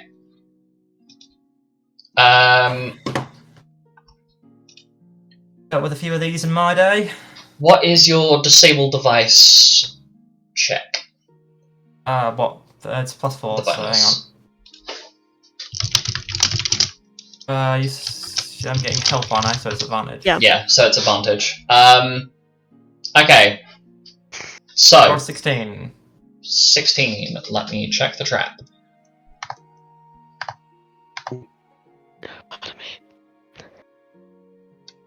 As what total, sorry? 16. Can you roll me a dex save, please? Does that also mean me as well, since I was helping? Are you physically in contact with Penton right now? I'm assuming so, to help with the lock. I would guess so, yeah. Okay, can both of you roll me dex saves, please? 17. And Milo? No. Is it a nat 1? It's not a nat 1, it's just not even a 10. Understandable, you both fail. Okay. You are now dead. That would be funny. You take a grand total of... I rolled low multiple times. You take a lovely grand total of 8 lightning damage each. As the electrified lock kicks to life. Hey, look at my HP! Are you down? No, I've got 1 hit point left now. If I took that, I'd be down. Like, Oh, Lord. good thing I wasn't picking the lock. As you are almost you are given this rather unpleasant shock, Xanis approaches and asks, and while Kay is going to use up 2 of her MP to cast Cure on. I've got to switch layers. Kay proceeds to cast Cure on Penton first, just because that's the one I can see. Healing you 15 HP. And... can't believe I just rolled 2 nat 1s on healing for Milo. It's still fine anyway. You heal a grand total of 12 HP from that. I mean, what do you expect? It's me. I rolled a 1, so +5, +2, and then +3 from the special thing that Kay has.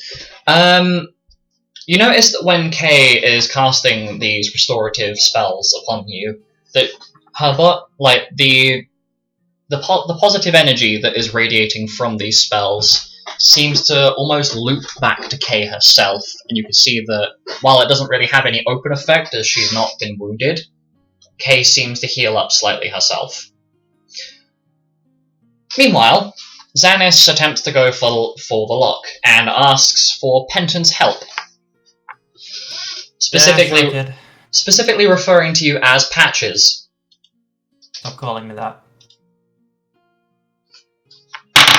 He looks mildly upset by this, but just shrugs and carries on. So roll the advantage. Hey! I rolled a 4 and an 18. So the electrical hum of the actual lock itself immediately proceeds to vanish, as, with a lovely 23 total, Xanis succeeds his Disable Device check. What did he actually do? Basically, with how the device was disabled, there is a small... I'm assuming you're asking Xanis directly. Xanis explains that around the seam of where the box is, there is a very barely visible grey wire that connects around the box and seems to pop inside. Which... So it was mechanical. I would have just wrapped something around my hands when I did it if I'd known that. Which, unless you're constantly used to seeing, like, trying to discern different colours of grey, this is borderline invisible to you. And then sleight of hand. Yep.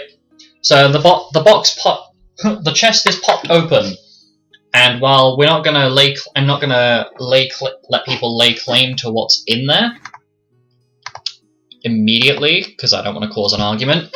Within, you find 93,000 gil, 2 gold armlets, a rune amulet, a star pendant, sneak gloves, sorry, I'm just referencing what I've got on my notes, a power wristband, and a tough ring.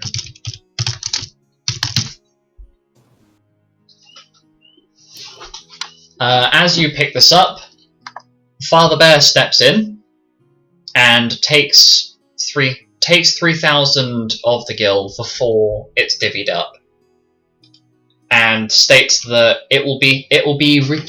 that 3,000 will be redistributed to the most local village that has survived, and the only village that has survived these bandits pillaging the area.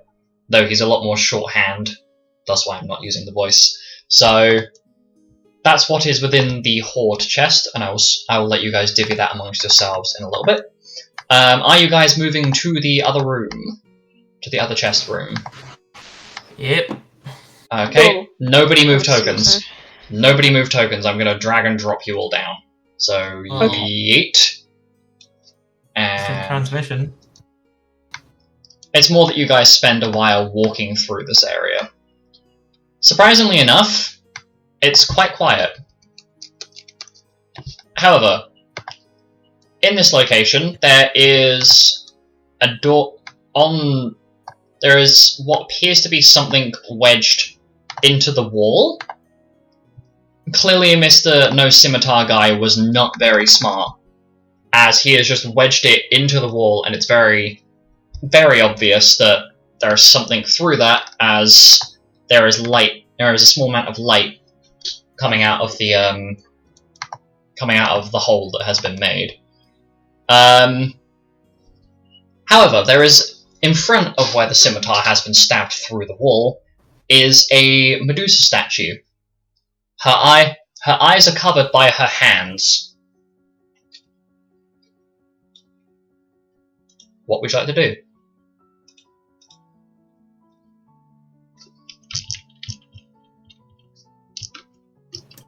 Would anyone even heard of Medusa? I would imagine as a myth or legend, but Rabbit Hovel directly would not be within Medusa territory. So, Can I investigate the statue?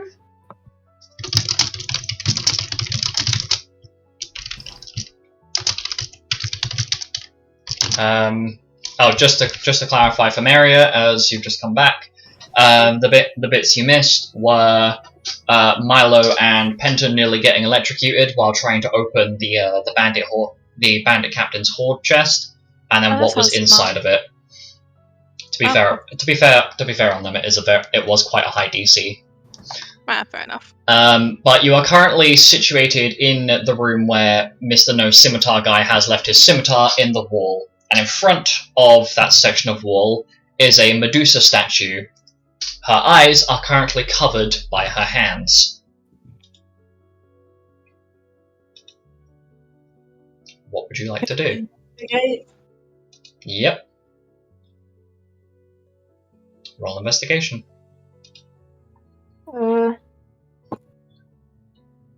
17. 17. Okay, so you notice that the joints of the Medusa's arms seem to function in a way where you could uncover her eyes. However, as your home, you'd know from this from your home. You are aware of the myths and fairy tales that have been told that looking at a Medusa in the eyes will turn you to stone, or have a chance of turning you into stone if you are unfortunate. Do you want to convey this information to the rest of the group? Yeah. I don't think we should show the eyes. Is there a way to turn the statue away from us and then do it? No, the statue is solidly in the ground. You would not be able to move it without destroying the statue completely. So It would be safe if we just don't look. So this is where they're keeping their stash. Probably. So it has to be something that can be easily accessed, doesn't it? Mm-hmm. It'd be a bit strange if the door to your hideout would turn you to stone. Yeah. I mean, they must have some sort of Yeah, it seems like a way of trap. disabling it. Perhaps if we try to disable it somehow, that could work. Would you like to roll another investigation check of this statue? If you believe it's trapped, would you like to search for something that could potentially... Yeah, definitely. Okay, so can you roll me an investigation check? Anyone else who wishes to search this statue, please also investigate. You won't believe Same this. thing, 17. Again. I rolled another nat 20. Nice. Oh, it's in held hair. Oh my god. Okay, so I'm assuming only Mira and Jasper were the ones to investigate. I'll take the silence as a yes. So the two of you find that as part of the moving arm mechanism seems to unlock the doorway behind, but there is a small hair-thin wire attached to part of this mechanism that links to a small, I don't want to call it a butthole, but it looks like a butthole in the corner of the ceiling. So whatever in the corner of the ceiling. Whatever this hole in the corner of the ceiling is, it seems like some sort of trap that would trigger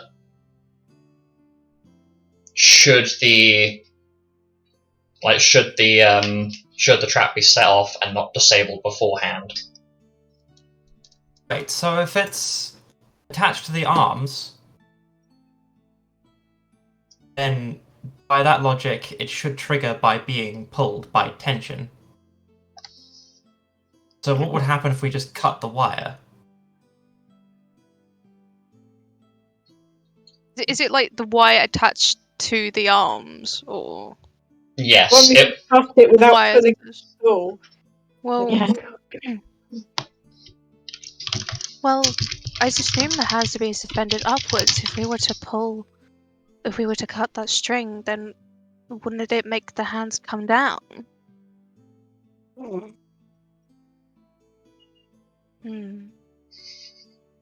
Yeah, let's cut it. Shouldn't we think this through a bit more? Be here all day. Xanis perks up in agreement with Penton. Yeah, let's cut it. It'll be great. Can we at least do this? While they're with doing this that, I'd like to take as many steps back as I possibly can. Yeah, can I That's turn around? understandable. I'm facing away from the door. Can I turn Alice away as well? Because I know what she's like. Alice, can you just turn? Yeah, Can you just turn hand around? in front of my eyes. Can you just face Okay. me? Right, but it's first come, first served if you're gonna puss out. I love the I'm fact not that whistling out. It's just being sensible. I'm not gonna say outwardly what I think is happening, but I'm just gonna scroll the screen down for everyone for the stream so you guys can see what's happening here. Do you want to describe what's happening, sirs, who have fallen back? I'm gonna admit, I forgot to unmute my headset, so you didn't hear anything that I said. That's unfortunate.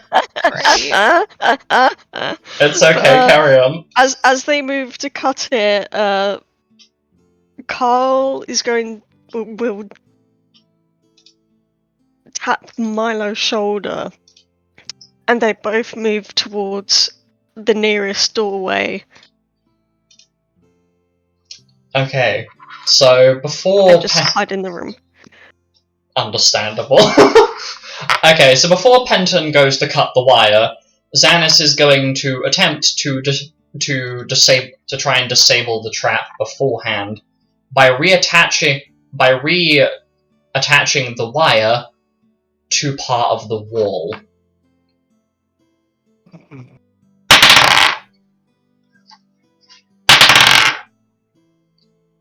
So it's an electricity wire, not like a cable. He rolls a 16, one off. That wasn't very clear. One off of the DC, so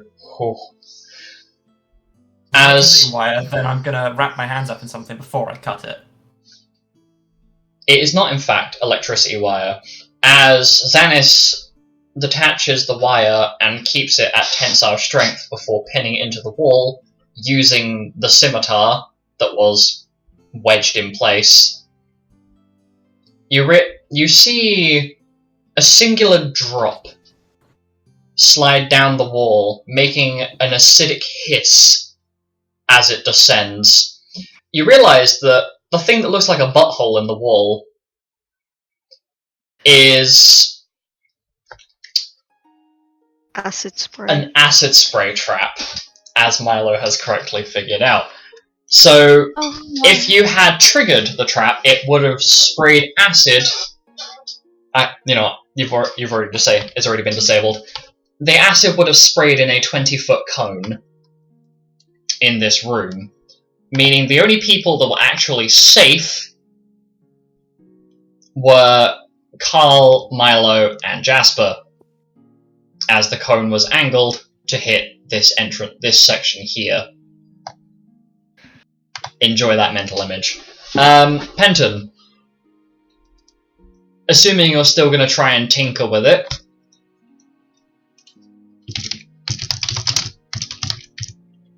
What? I thought we just did it. the trap has been disabled, the door is not open. Or the secret door that's suggested. Yep. So as you uncover the Medusa's face, it makes a clunk noise, and the wall kind of slides back, with the Medusa statue kind of slotting into this hole in the wall. Bandits are going to have the technology to turn you to stone. Heck. Oh god. In this room, there is a grand total of 21 treasure chests. It would appear that you have found the other half of their hoard that the bandit captain didn't keep to himself. You may distribute these as you wish amongst yourselves. However, I would please ask that as your dungeon master, you try and spread this fairly if you can. That being said, how would you like to divvy these up?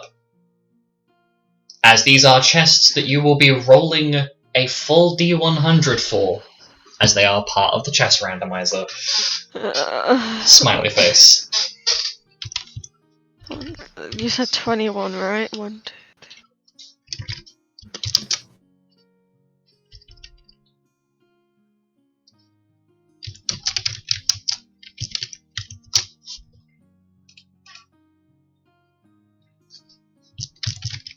I mean, if everyone has, like, gets a chest each, everyone will have 2 chests each. And then there'd be 3 chests remaining.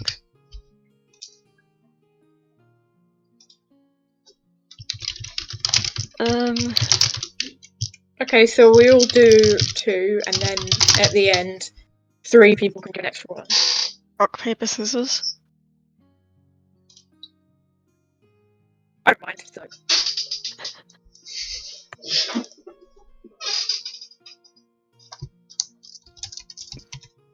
Okay, so I'm assuming we are we're... looking for input here, guys.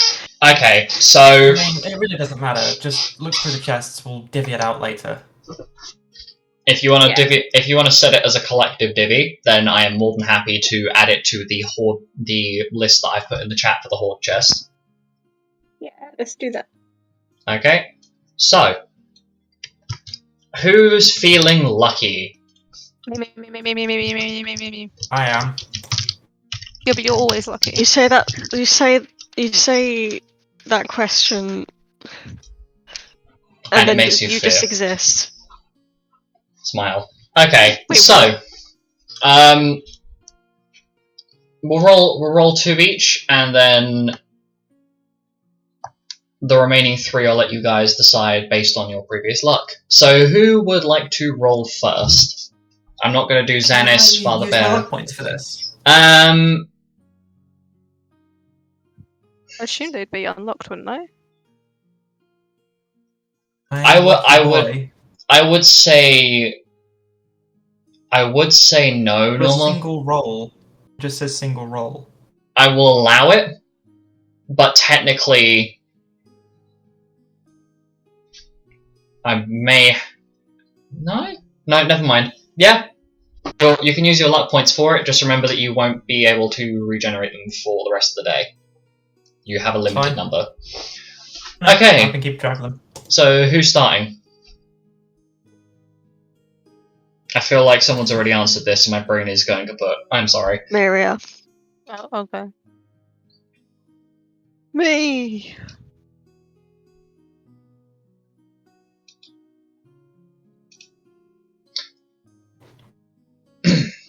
Okay,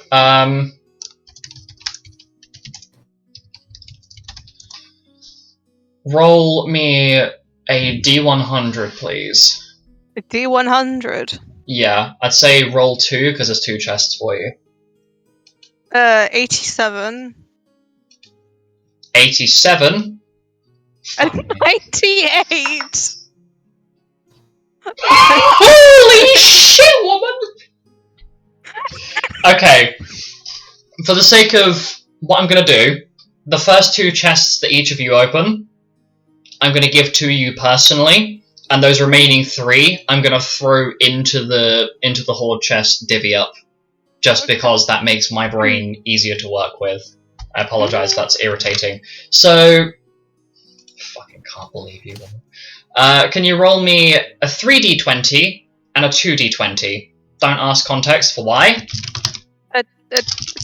What? Roll me 3d20, tell me the overall Okay. result, and then a 2d20, and then the overall result. Calculator. If you're Nobody checked using- the trap, she's just getting electrocuted 3 times.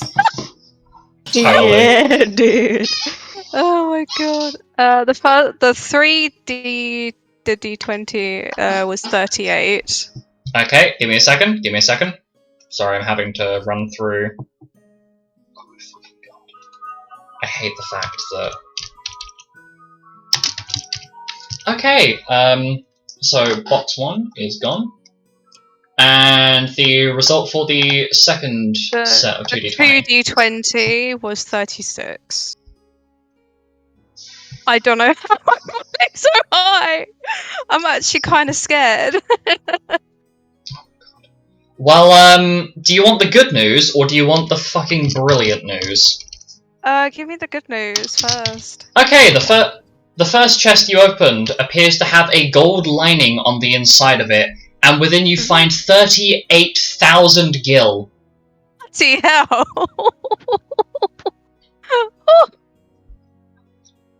The second chest you open has a platinum lining inside of it, containing 360,000 gil. Oh my god, I'm rich. That's what you've rolled. Oh my god. So you've managed to get a grand total of 398,000 gil pieces. I assume that's a lot. That's a lot. Kind of making my Can bullets seem you a bit. carry that amount? Yes, it's called they would be converted into individual pieces, and yeah, you'll be able to carry it, don't worry. Woo! I made sure of it. For law reasons, I can't be asked to remember what I put, and I can't be asked to open my notes, so smile. That is fair. Let me just... by the way, don't worry about, Updating it. yeah. I'll Worry let you about do that. updating. Yeah. That's fine. I'm just, I'll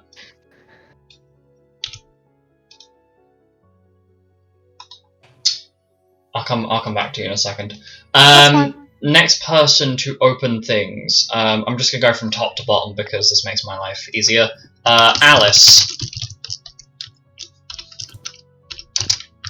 Can you roll me 2 D100s, please?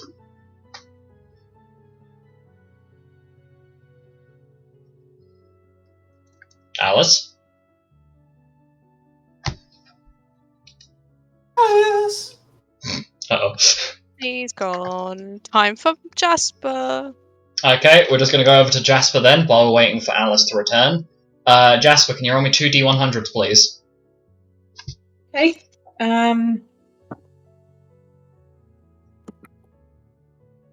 First one is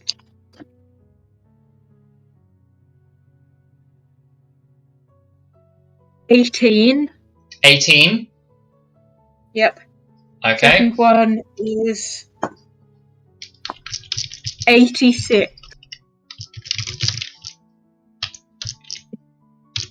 Okay. So...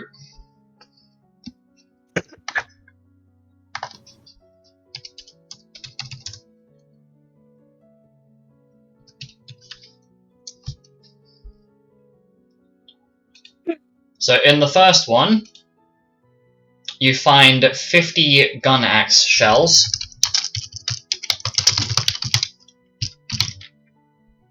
And then the other one is...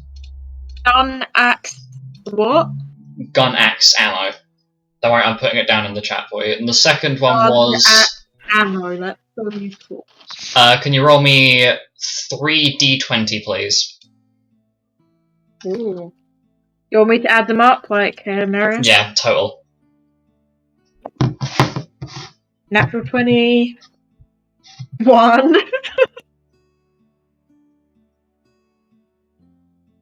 So 49. And in the second chest, you find 49,000 gil. Lovely. Has Alice returned? I'm gonna assume no. So, Milo, smile.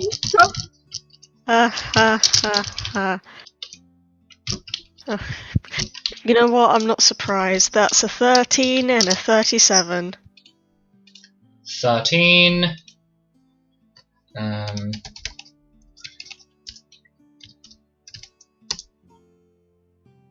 Can you roll me a 1d6, please?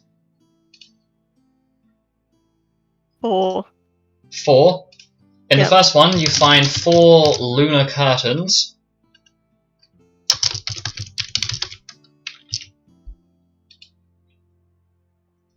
And what was your second roll? Sorry?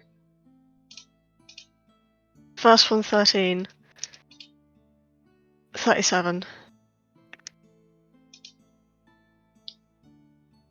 Oh.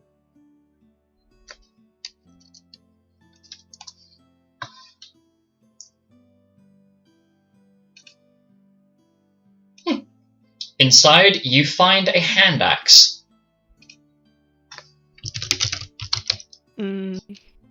Nice. So, it's another 4 Hey. gone. Do you want me to roll Carl's, by the way? Yes, please. Alice, are you back yet? Is she asleep? Hold up. That will be funny. Alice! She's doing a me last campaign. Ah, no! Alice! Alice, you've fallen asleep on Alice! stream! Oh no. Don't fall asleep. Alice Power! Alice! Hold don't on. give in. Someone Alice! Hold on a second. Gotta be her audio. She's trying to talk to us. Please. I must believe that. I mean, I it No, can't because believe she would have that. typed something by now. I know, yeah, that's what I'm saying. Okay, hold up. This is gonna sound really dumb, but The DM a while ago saying, "You poopy head, you are needed." I have no response. it's fine. Give me a moment.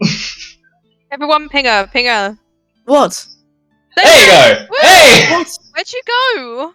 I didn't go anywhere. What do you mean? You fell I'm trying to asleep! talk to you! I've been trying to talk to you Wait. for the past 20 minutes!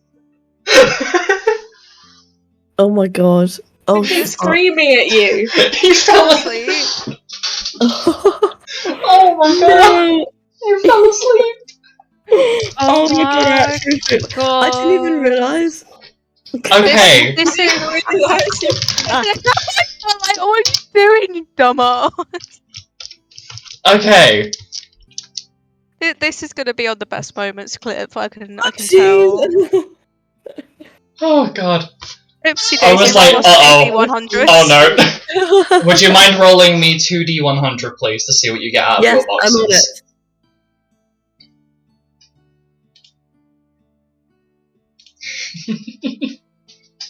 I actually hate myself. I didn't even realise.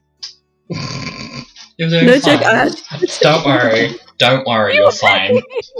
I've done it before.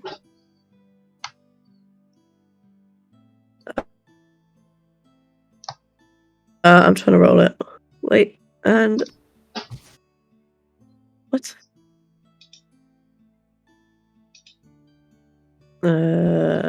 I'll just roll it on the thingy.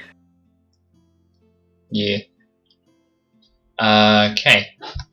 Because I'll take the two results separately. What I'm gonna do, I know the stream's probably not the stream yourselves probably aren't going to be too happy with this, but I'm gonna keep hold of the remaining rolls for the chests for now. So for specifically for Xanis, Kay, and Father Bear. And then those remaining 3 chests, I'm going to save those for post-stream. Specifically for the fact that otherwise I'm not going to get to do out the closing section I wanted to do. So I will post... I'll update that. Update what I've gotten for those for Father Bear, I don't know what you Kay. just said, but I'm still rolling mine. Oh, yeah, obviously. I mean as in for Xanis, The Kay, NPCs. Father Bear, those 3 specifically, and then the 3 remaining chests, I'm going to roll those off stream, because otherwise nothing's going to happen. Anyway, I see your results there, Alice. Let me just grab it. Okay, so the first one. In your first box, you find... can you roll me a 1d6, please? Yep. Five. Ooh. Inside the chest, you find 5 silver apples.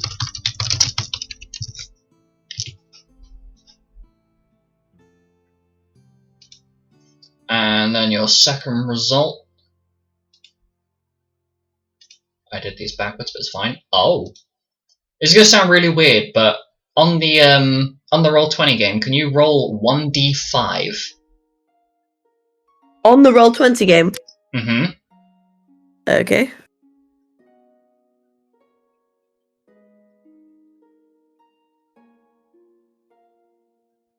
Three.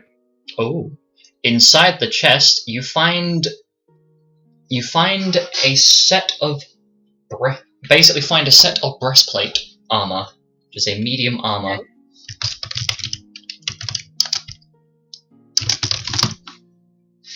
So you found two pretty interesting items. Yeah.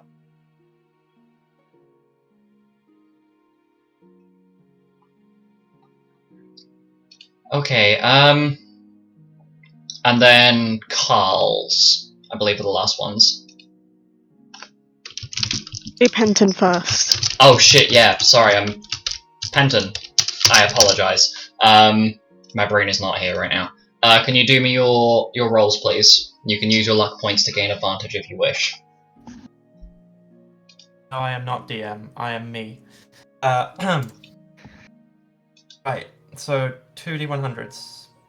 So 4d100s. How do I do it on here? I guess I'll do it. I think I can do it on my dice roller. No, just use the Roll20 game for it. Oh, there we go.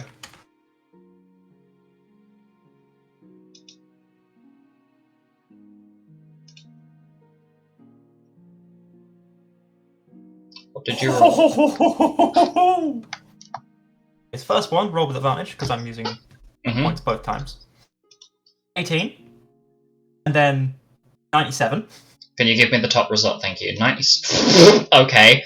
90-fucking-7. Uh-oh. And the second one. Before we move on, that 97. 97 and 77, yeah? Yep. Oh, you bitch. Can you roll me a d6 for both of those, please? D6. Mm-hmm.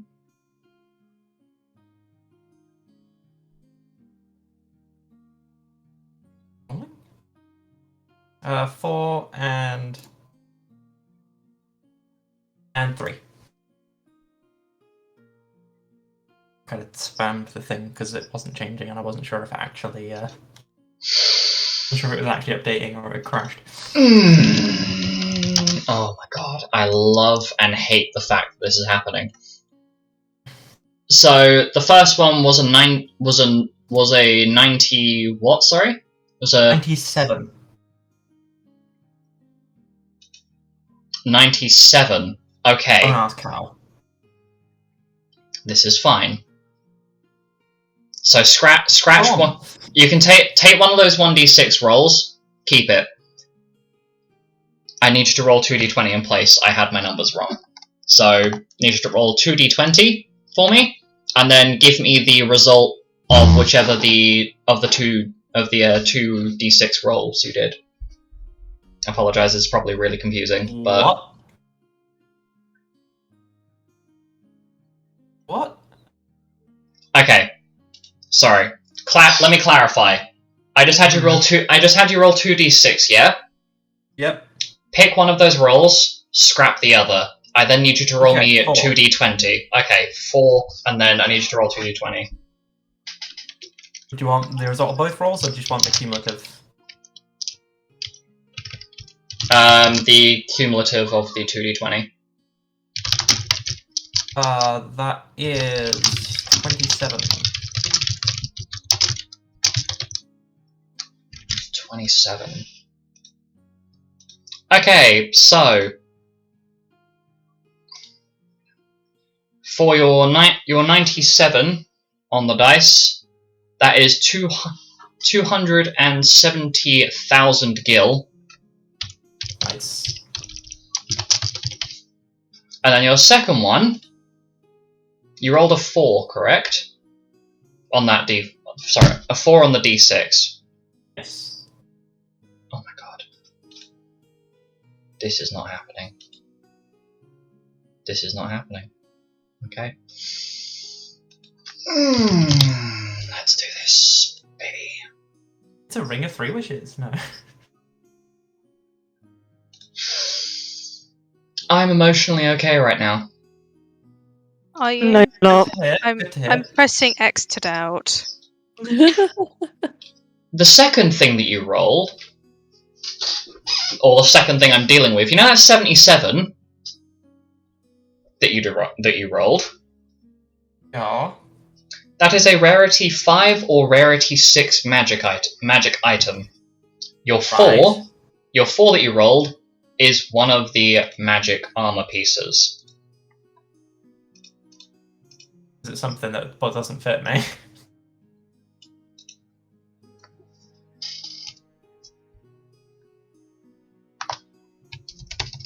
Let me just... I'm gonna guess it's good, because you're more stunned than amused, so...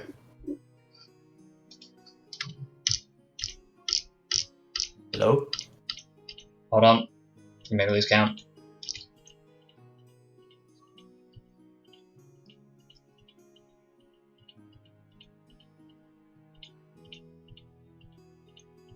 Okay.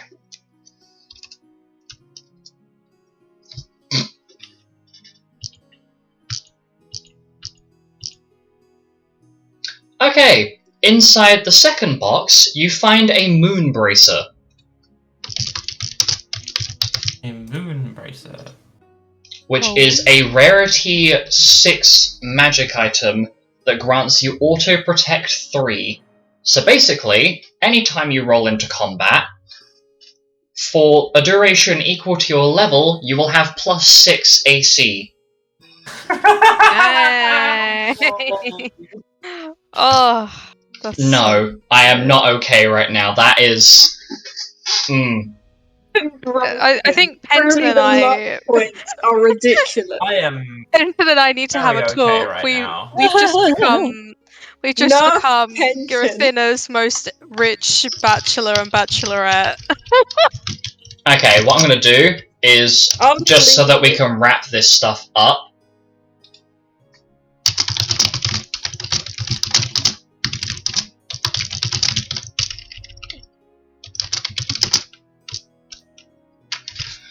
oh boy. Okay, so what I'm gonna do is... Emotionally, yeah. I haven't done Father Bear. I haven't done Kay, I haven't done Xanis, I've done Carl, and then there were supposed to be 3 remaining. Okay, so I am Ziffy, and I am voicing Penton. We have spoke before, but it was a very long time ago. Anyway, carry on. Okay. Because nothing in terms of stats has changed, I can whiplash you guys over to this. Okay, so, Spray. after that more than eventful trip,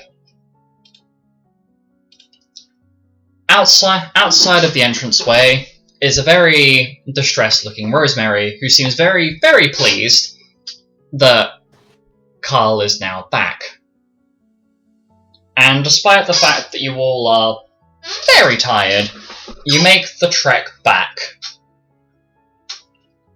And you get back just in time before the guild doors close. Meaning that now, you are essentially back at the guild. You're all very, very tired, as it's been a very long trek from here to there. Also, just going to update numbers real quick. But the important thing is, you have all made it out of there alive, surprisingly.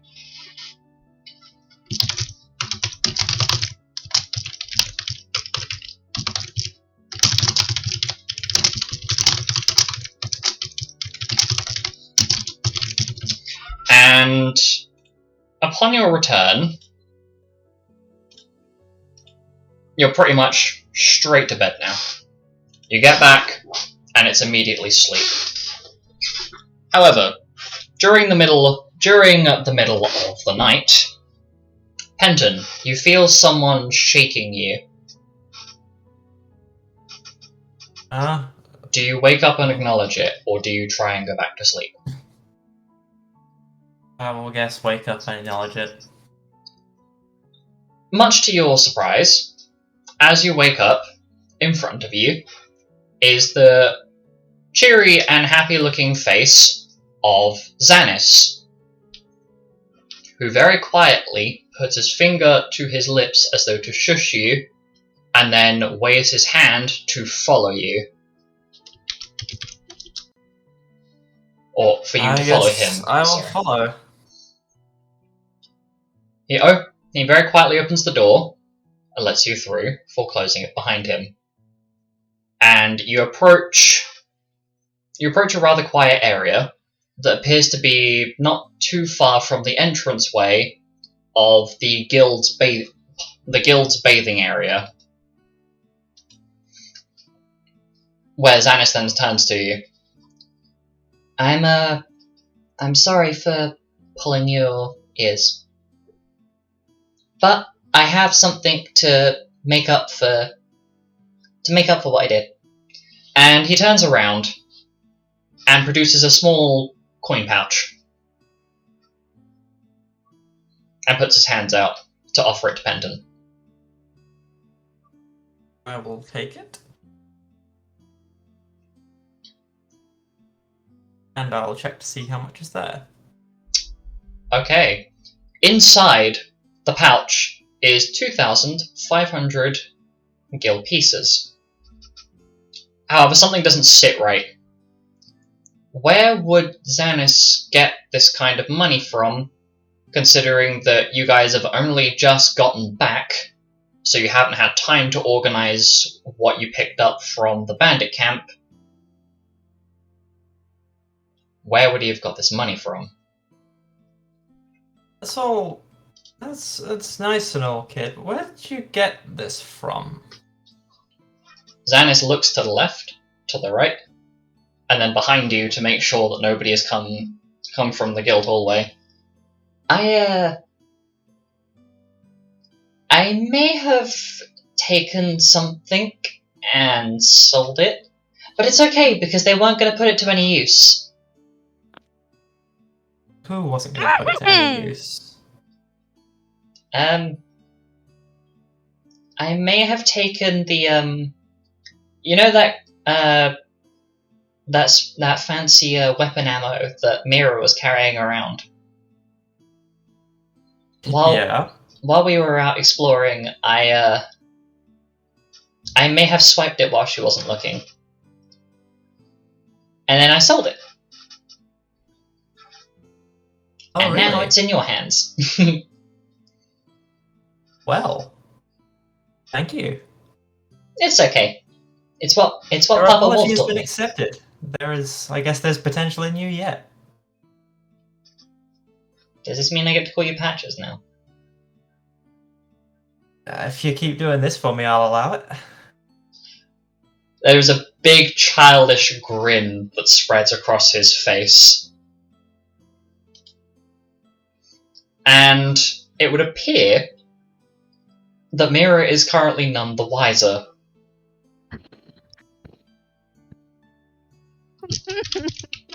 It'll be our little secret. Much to your concern, the immediate thing that Xanis does is throw his hands up in the air and go, "Hey!" Oh shit! Yeah, it's supposed to be quiet. Can I wake up now, please? Oh, I would like to wake up. I would like to wake up, please. Can I roll to wake up? Please. You are still currently asleep, Mira. You telepathically. I'm you asleep, can just sleep. sense it. Let me wake up! Stop peeking your mic. Chill. But Oh. as Xanis double checks the area, the entranceway to the guild's public bathing area. Keep in mind this is about midnight, maybe early AMs that this has happened. Stepping out from the entranceway of the guild's bathing area is the guildmaster. And he's not wearing a towel. he immediately looks at both of you, looks kind of mildly startled before recomposing himself. Why are you two up at this time of night? The guild's active hours stopped ages ago. Why are you two standing outside of the bathing areas? Well, you see, we've been running around a lot today, so I've been a bit gross. So Xanis was just showing me where the bathing area is. That's not an excuse for either of you. Xanis, you know you're supposed to be asleep right now, and Mr. Eleno, please remember that if you're going to bathe, to do it during the hours where this place should be open. Understood, sir. Good. Now run along, you two, back to bed.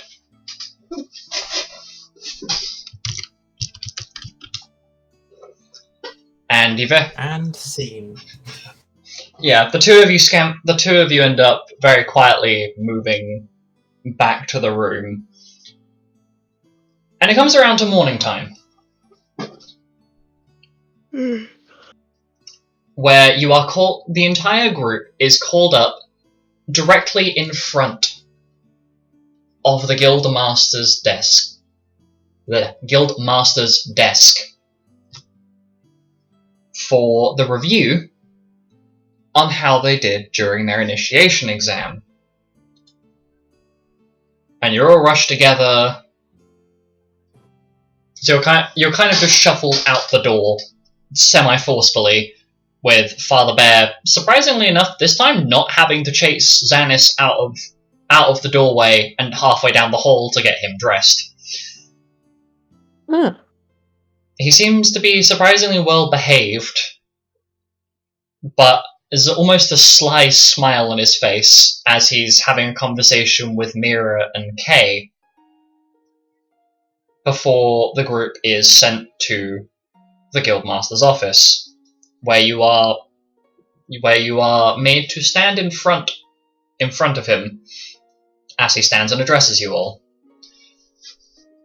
You have returned from your entrance exam mission, and from what I have had explained to me by your mentor, Father Bear,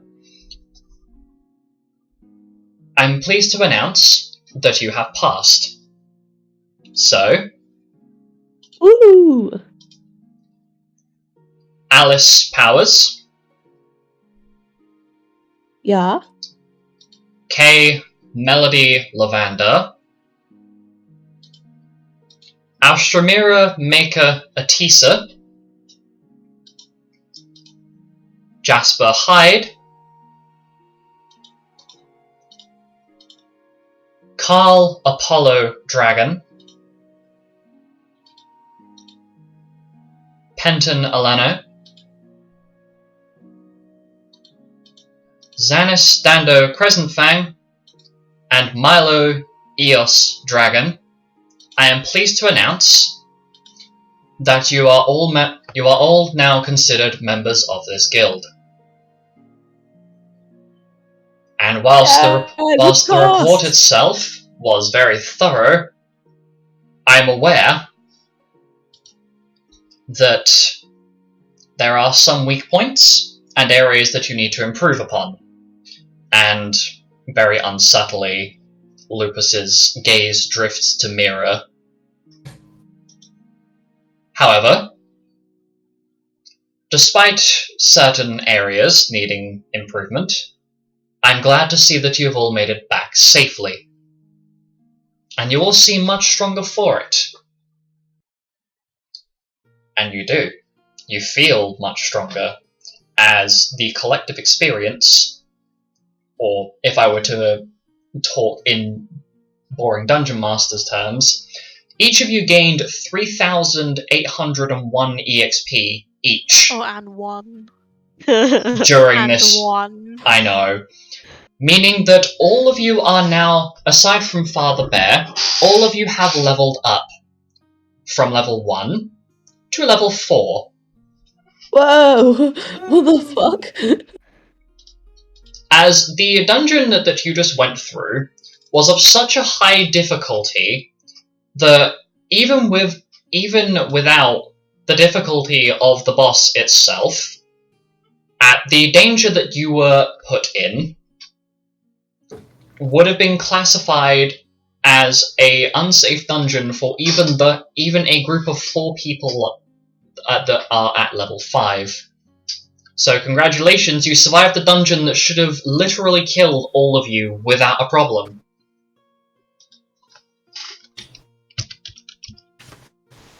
Woohoo! So great and amazing. Truly. Fuck. Hell yeah. So, congratulations on not only now leveling up, but on top of that, you actually survived. Which, you know, it would appear that Lupus definitely makes sure that when he's recruiting people into the guild, he's sending them on potentially life-threatening missions to make sure that they actually are loyal to the guild. As you're all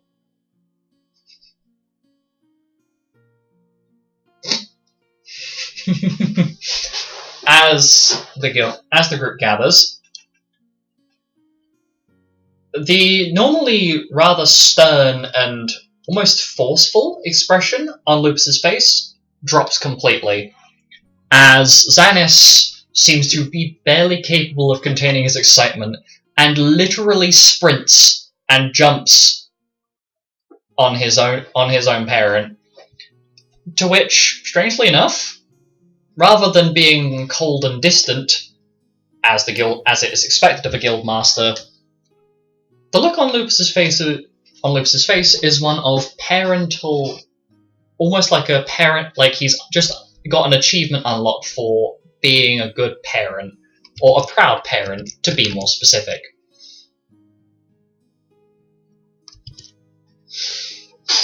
I'm very proud of all of you, and especially you, my goodest boy. And Lupus proceeds to fluff Xanis's hair, to which it's an oddly wholesome moment for what you expected to be you guys getting grilled for the fact that you didn't actually bring back any of these bandits alive, and they're all now dead in their bandit camp in the middle of nowhere. However, We didn't bring a means to. You now have the next few in-game weeks. To be more specific, you have... what was it?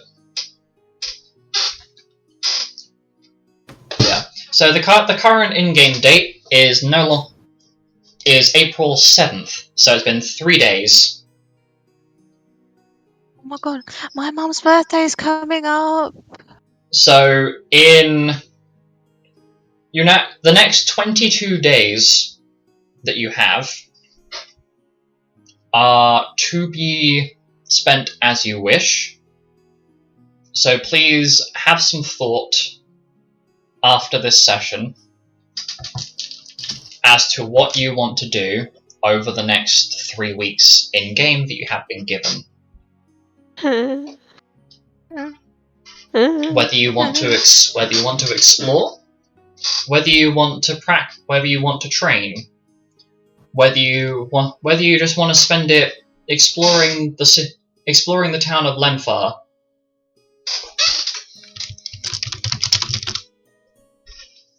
So you will have the next 3 weeks in game. I'm also going to be finishing the session slightly earlier, so my group can have a moment to work out what they're going to do, and also to wrap up this session at a nice clean finish. So thank you everyone for joining along and watching. I will be uploading the VOD to the YouTube channel that has been connected in my Twitch account link, so please feel free to go and watch that if you want to rewatch this at any point. It also helps me make the campaign more visible to people. But I hope you all have a lovely evening, and good night. Ta-ra! Bye.